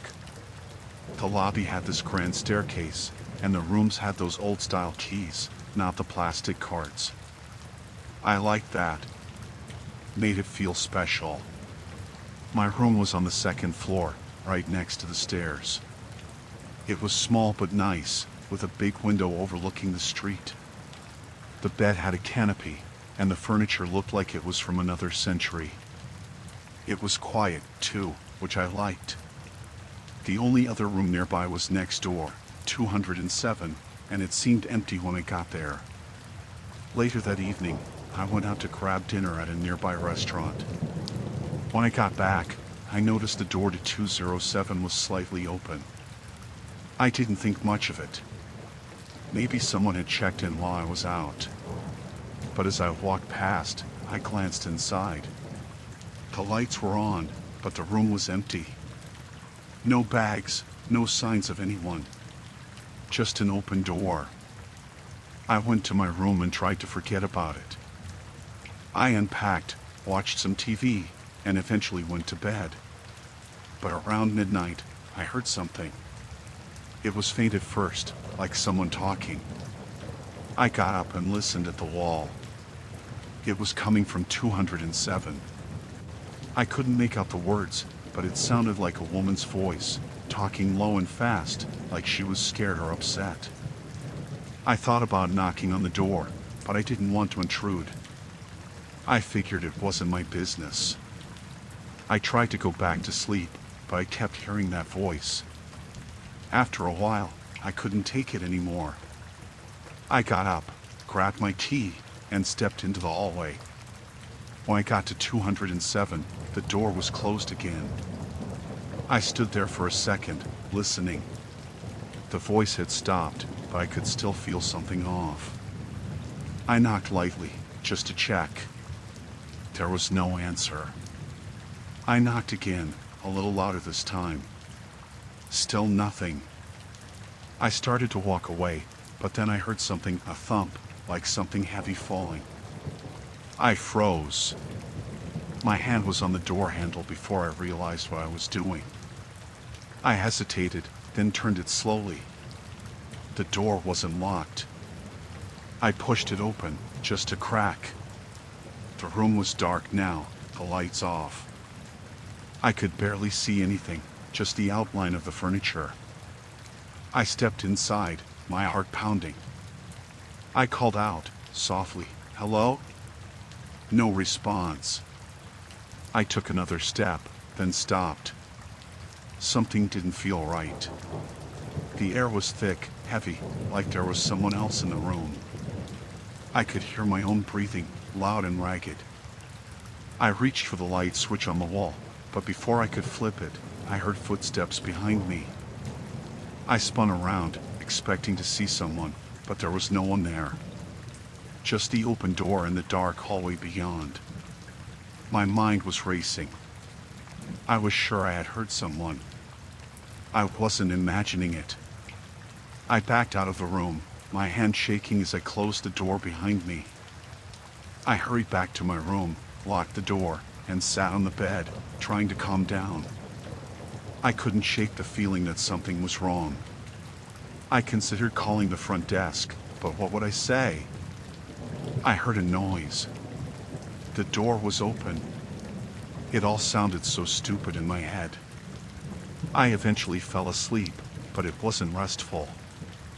I kept waking up, convinced I was hearing things. In the morning, I went downstairs for breakfast. The lobby was quiet, just a few other guests milling around. I noticed a woman at the front desk, a new one. She didn't smile when I passed by, just watched me with a blank expression. I didn't see the woman from 207 at breakfast. I hadn't really seen her at all, come to think of it. I asked the front desk if they knew who was staying in that room, but the woman just stared at me, like she didn't understand the question. She finally said, "No one is staying there."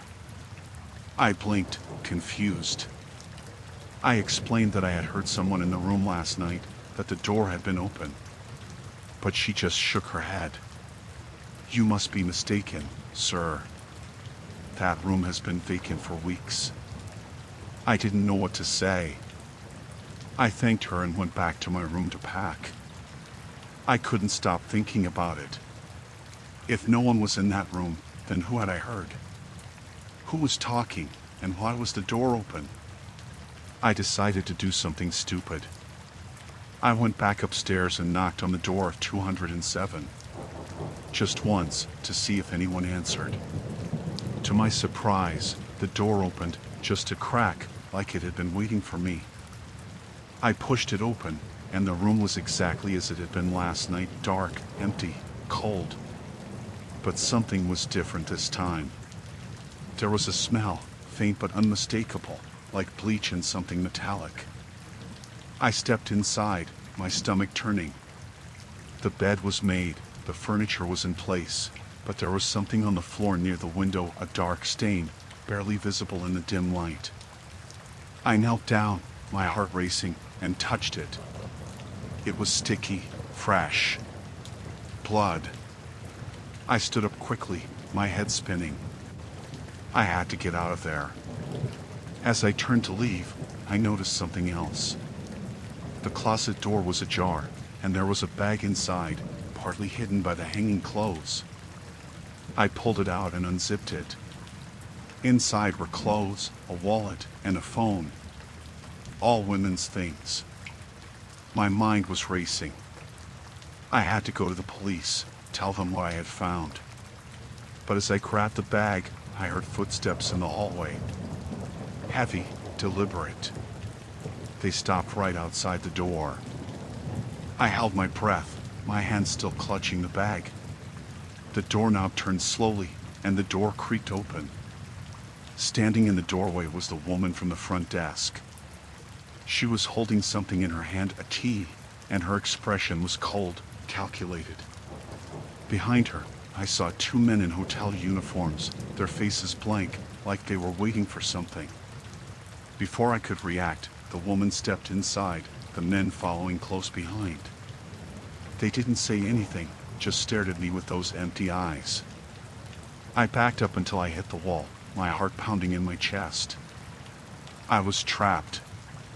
The woman took a step closer, her voice low and steady. "You shouldn't have come back here," she said. I could see the men closing in from both sides, their eyes locked on me, like they were sizing me up.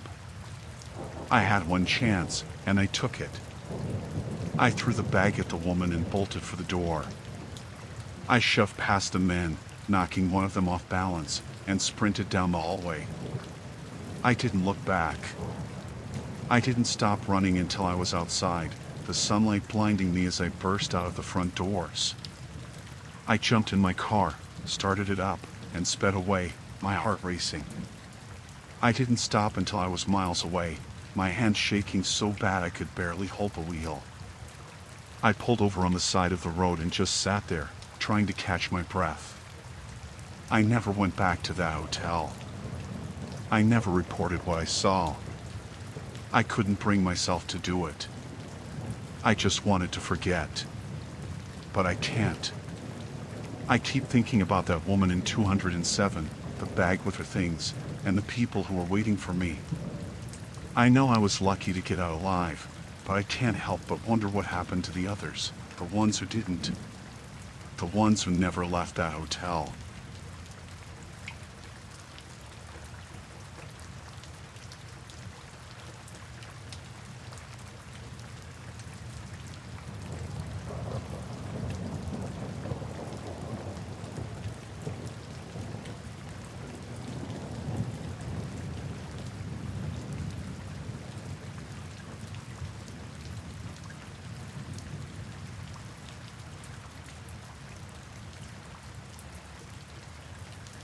I booked the Airbnb because it looked cozy and the price was decent.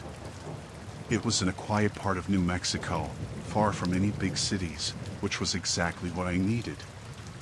I was planning to spend a few days there, just relaxing and getting away from everything. The picture showed a nice little house with a fenced yard and a big porch. It seemed perfect.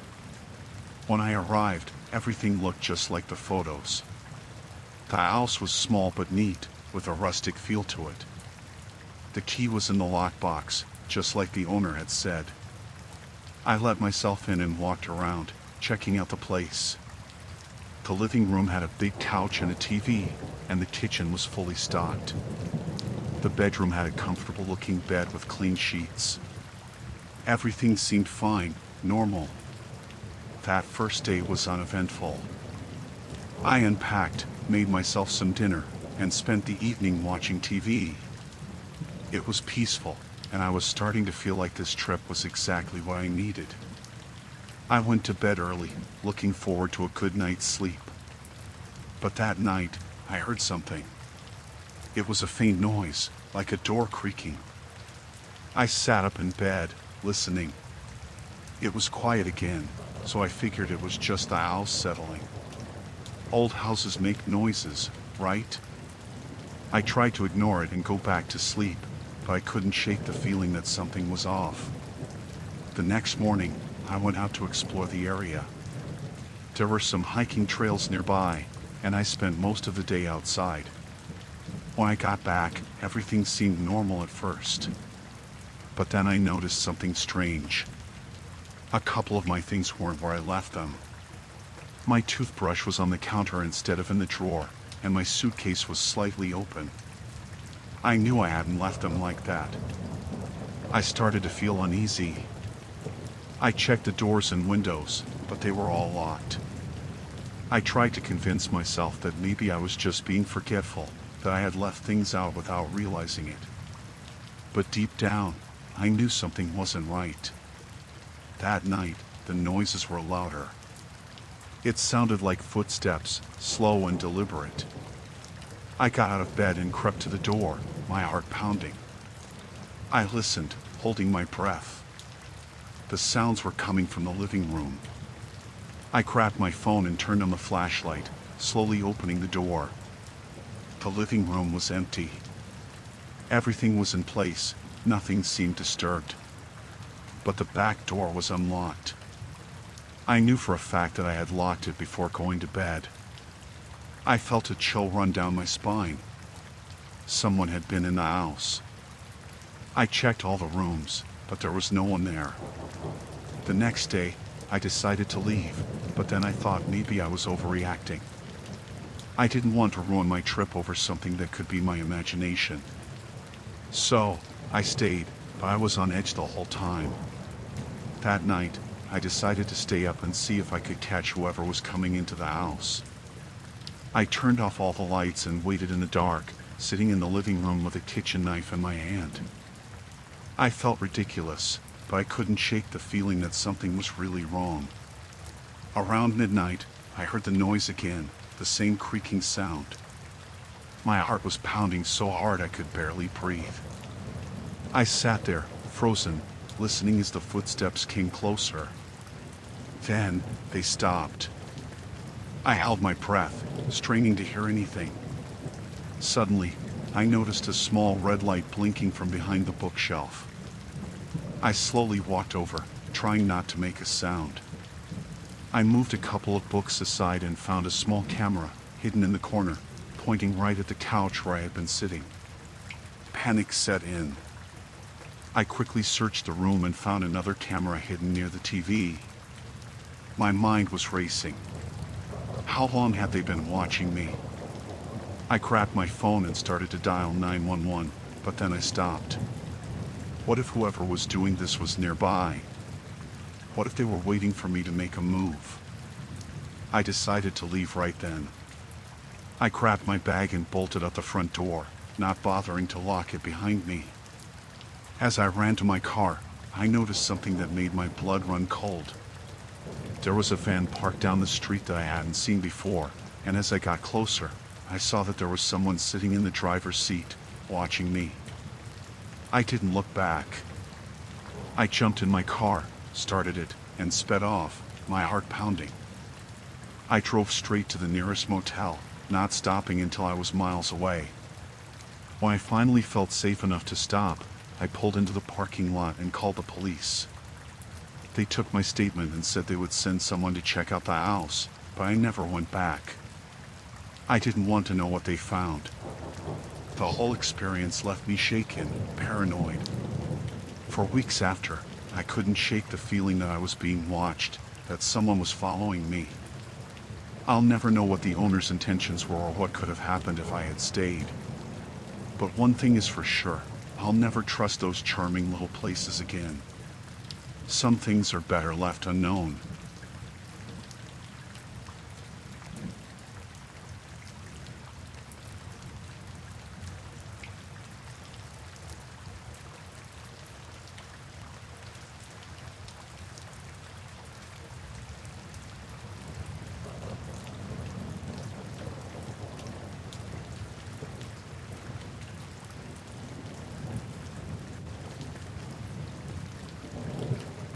I had parked my car in the far corner of a nearly empty parking lot. It was late, around midnight, and I had been out for dinner with some old friends. The place was on the outskirts of town, and the lot was big, mostly filled during the day but deserted by night. I didn't think much of it at the time. It was quiet, and the sky was clear, with only the hum of the distant highway in the background. As I walked back to my car, I noticed two men standing near a sedan a few spaces down from mine.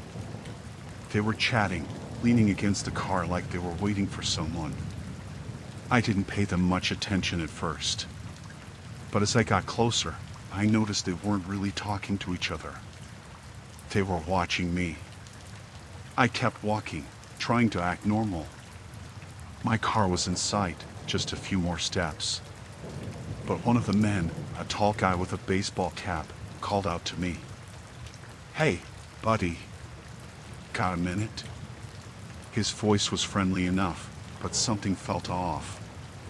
It wasn't what he said, it was how he said it. It felt too forced, too eager. I slowed down, but I didn't stop. "What's up?" I asked, keeping my voice steady. I wasn't in the mood for small talk, especially not with strangers in a dark, empty parking lot. The second guy, shorter and stockier, stepped forward. "We were just wondering if you could help us out," he said. He smiled, but his eyes didn't match the expression. They were cold, calculating. "Our car won't start. Think you could give us a hand?" I knew better than to get involved with strangers in a situation like this, but it was hard to just ignore them. I was raised to be polite, to help others out when I could. But something about the way they were both watching me, like they were sizing me up, made the hairs on the back of my neck stand up. "Sorry, I'm not really good with cars," I said, trying to keep my tone casual. I was close to my car now, close enough to make a dash for it if I needed to. "Maybe you should call a tow truck." They didn't like that answer. The tall guy's smile faded, replaced with a look of mild annoyance. "Come on, it's just a quick jump. Won't take more than a minute." The shorter guy moved a little closer, and I could see something in his hand, partially hidden behind his leg. It looked like a cloth, or maybe a rag. My heart started to pound. I knew I was in trouble. I tried to play it cool, though.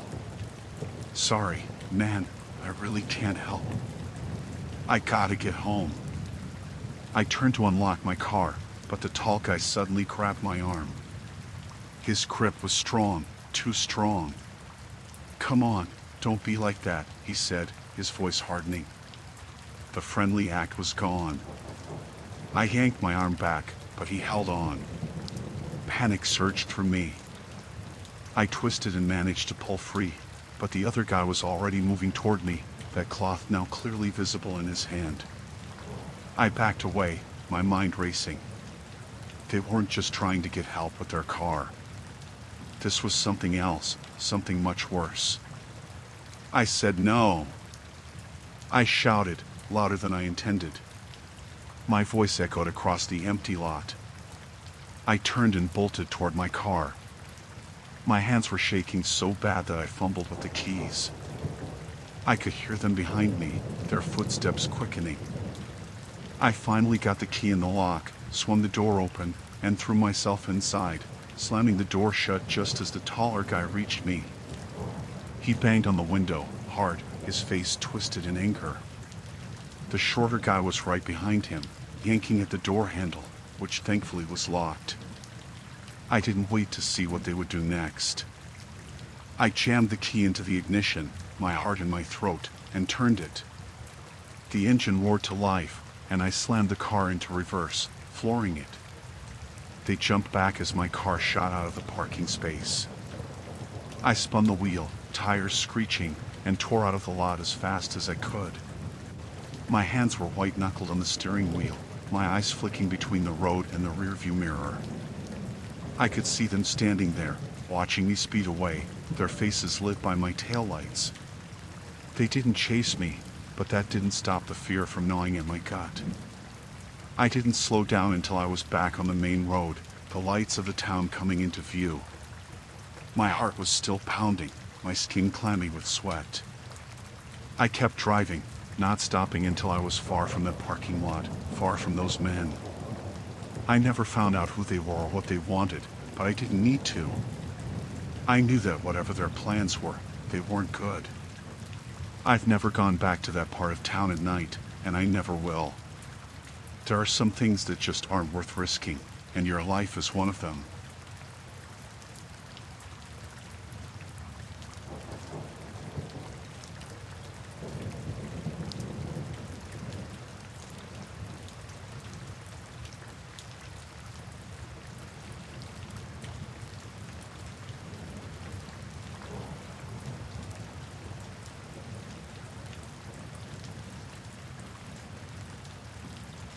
I was driving through Arkansas on my way to visit family. It was late, and I was tired, but I was determined to push through and get there by morning. The road was empty, and the sky was pitch black, no streetlights, just the occasional glow from my headlights on the pavement. After a while, I noticed my gas gauge was getting low, so I decided to stop at the next gas station. I finally saw a sign for a gas station a few miles ahead. The place looked run down, like it hadn't seen much business in years, but it was the only option around. I pulled in and parked beside one of the pumps. The place was quiet, not another soul in sight, just an old truck parked off to the side. I got out and started pumping gas, glancing around as I did. The air was thick, and the night was eerily still. After a minute, the door to the little convenience store creaked open, and an attendant came out. He was a tall, lanky man with a dirty baseball cap pulled low over his eyes. He smiled at me, but it wasn't a friendly smile. It felt off, like it didn't quite reach his eyes. "Evening," he said, his voice rough. "Need any help?" I shook my head, trying to be polite but not too friendly. "Just getting some gas, thanks." He nodded, but he didn't leave. He just stood there, watching me. After a moment, he stepped closer, his boots crunching on the gravel. "How's your car running?" he asked. "Fine," I said, trying to keep my tone light. I didn't like the way he was looking at me, like he was sizing me up. No problems. He nodded again, but then he tilted his head, as if he was listening for something. Mind if I take a look under the hood? Just to be sure? I hesitated. There was something about his tone that set off alarm bells in my head, but I didn't want to be rude. I'm really in a hurry, I said, trying to sound casual. It'll only take a second, he insisted. Before I could say anything else, he was already walking around to the front of my car. He popped the hood and started fiddling with something. I couldn't see what he was doing, but my gut told me to stop him. Still, I just stood there, frozen. Looks like your radiator might be leaking a bit, he said after a moment.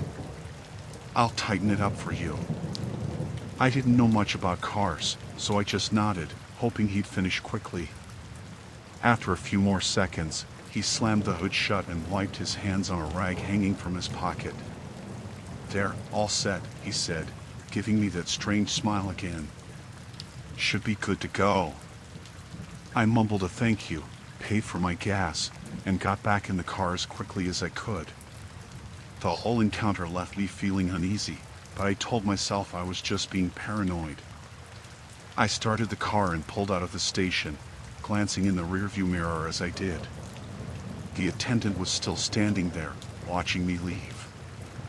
I drove for a few miles, trying to shake off the feeling that something wasn't right. But then, out of nowhere, my car started sputtering. The engine made a choking noise, and I felt the car losing power. My heart sank. I pulled over to the side of the road and turned off the engine, trying to calm my nerves. I sat there for a moment, thinking about what to do. I was in the middle of nowhere, with no signal on my phone, and the nearest town was miles away. I decided to try starting the car again. Maybe it was just a fluke. But when I turned the key, the engine wouldn't turn over. It was dead. As I sat there, panic starting to creep in, I saw headlights in the distance. A truck was coming up behind me. My first thought was relief, maybe they could help.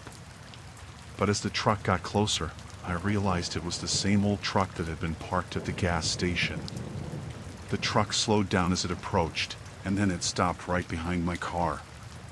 The same attendant from the gas station got out, his face hidden in the shadows.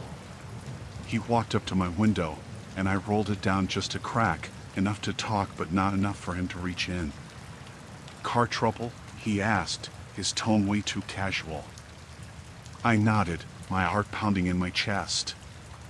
"Yeah, it just died on me." He leaned in closer, peering through the window. "I can take a look if you want. Might just be a loose connection." Something in his voice sent chills down my spine. I shook my head. "No, that's okay. I'll call for help." He looked at me for a long moment, his eyes glinting in the dark. Then he straightened up and shrugged. "Suit yourself. But you're a long way from anywhere out here. Could be hours before anyone comes by." He turned and walked back to his truck, but instead of leaving, he just sat there, his headlights illuminating the back of my car. I didn't know what to do. My mind was racing, trying to think of a way out. I couldn't stay there all night, but I didn't trust him at all. I waited, hoping he'd get bored and leave, but he didn't. He just sat there, the engine idling, the lights glaring. After what felt like an eternity, I decided to try the car one more time. I turned the key, and to my surprise, the engine sputtered to life. Without thinking, I threw the car into drive and sped off, not daring to look back. My heart was racing, and my hands were trembling on the steering wheel. I just kept driving, hoping to put as much distance between me and that gas station as possible. But then, in my rearview mirror, I saw the truck's headlights. He was following me.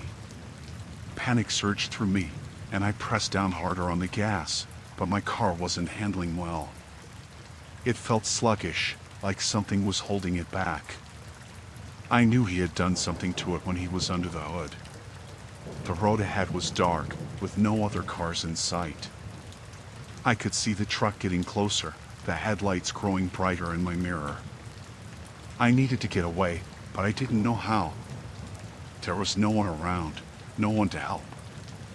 I spotted a turnoff up ahead, a narrow dirt road leading into the woods. Without thinking, I swerved onto it, hoping to lose him in the trees. The car bounced and jolted on the rough road, but I didn't slow down. I could still see the truck behind me, but the trees were thick, and I hoped they'd slow him down. The dirt road twisted and turned, and I took every curve as fast as I could, barely keeping the car on the road. The headlights behind me flickered through the trees, sometimes disappearing completely, but I knew he was still there. Then, suddenly, the road ended. I slammed on the brakes, the car skidding to a stop in front of a thick line of trees. I was trapped. I threw the car into reverse, trying to back up, but the engine sputtered again and died. I was out of time. The truck was closing in, its headlights cutting through the darkness. I grabbed my phone, frantically trying to find a signal, but there was nothing. I was alone, with no way to call for help. I could hear the truck's engine now, rumbling closer. I knew I had to do something, so I grabbed the tire iron from the trunk and ran into the trees. I didn't know where I was going, but I had to get away.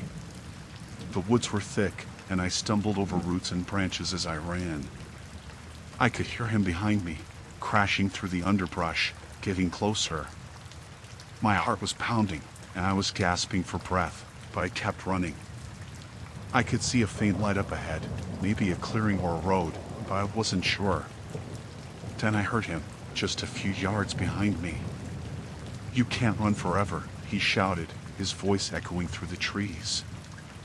I pushed myself harder, the light growing brighter. I burst into a small clearing, and to my relief, I saw a house in the distance. It was dark, but it was my only hope.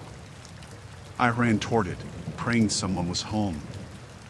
I reached the porch and banged on the door, screaming for help. There was no answer, but I kept pounding, my voice hoarse from shouting. I could hear him coming, his footsteps crunching on the gravel. Then, to my shock, the door creaked open. A middle-aged woman stood there, looking confused and alarmed. "Please," I gasped, "someone's chasing me." She looked past me, and her eyes whitened. Without a word, she pulled me inside and slammed the door shut, locking it behind us. We stood there, both of us breathing hard, listening. The footsteps outside stopped, and everything went silent. After a few moments, the woman peeked through the window. "He's gone," she whispered, her voice trembling. I collapsed onto the floor, my whole body shaking. I was safe, but just barely. The woman offered me a glass of water, and I sat there, trying to calm down. I don't know what would have happened if she hadn't been there, but I don't like to think about it.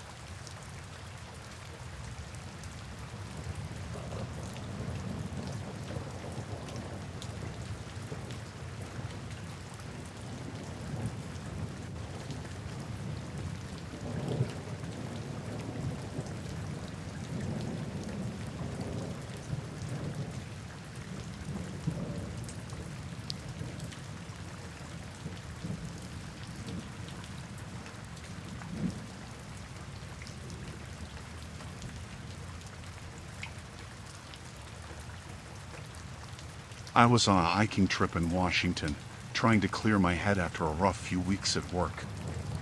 I didn't have a plan, just picked a trail I'd never been on and started walking. It was supposed to be a simple hike, just a few hours in and out, but I ended up losing track of time.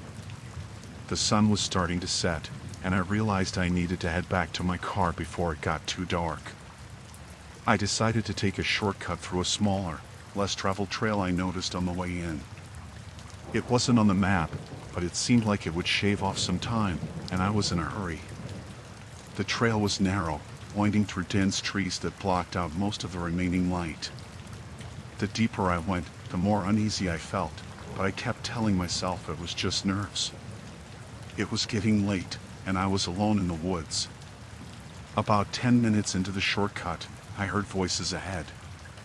At first, I thought it was just other hikers, but something about the tone of the conversation made me stop.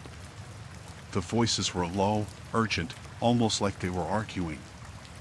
I couldn't make out what they were saying, but the tension in their voices was clear. I slowed down, trying to be as quiet as possible, and moved closer. As I rounded a bend in the trail, I saw them, 3 men standing in a small clearing.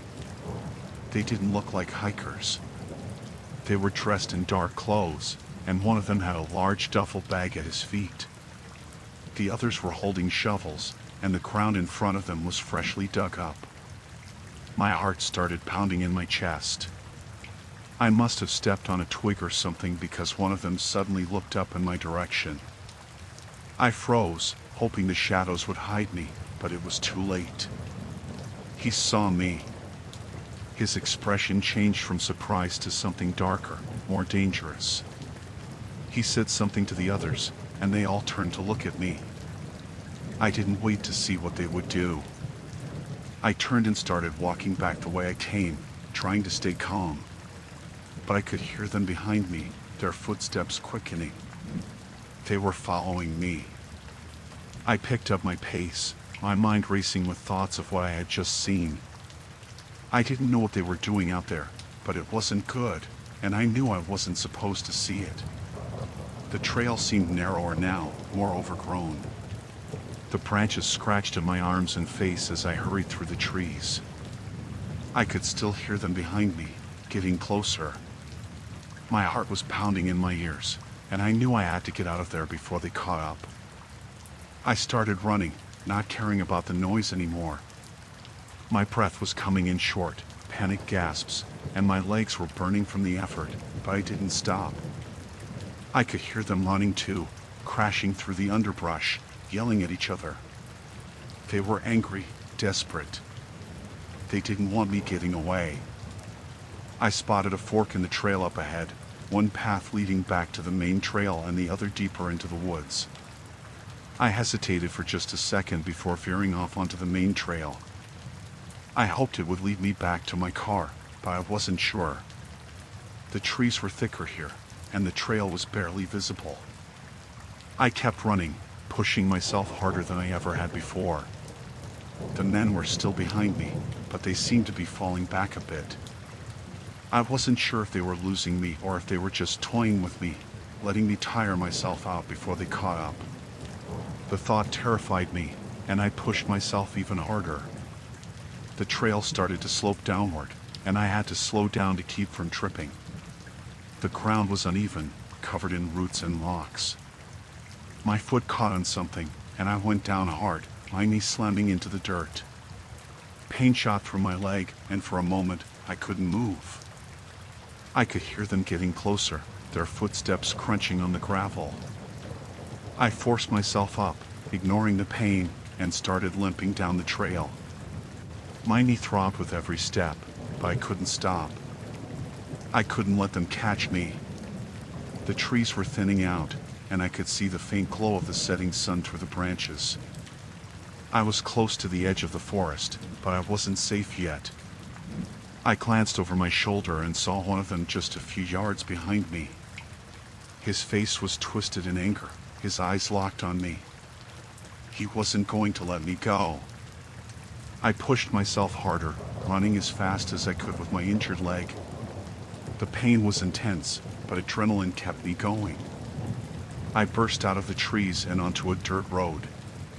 My car was just a few hundred feet away, parked at the edge of the road where I had left it that morning.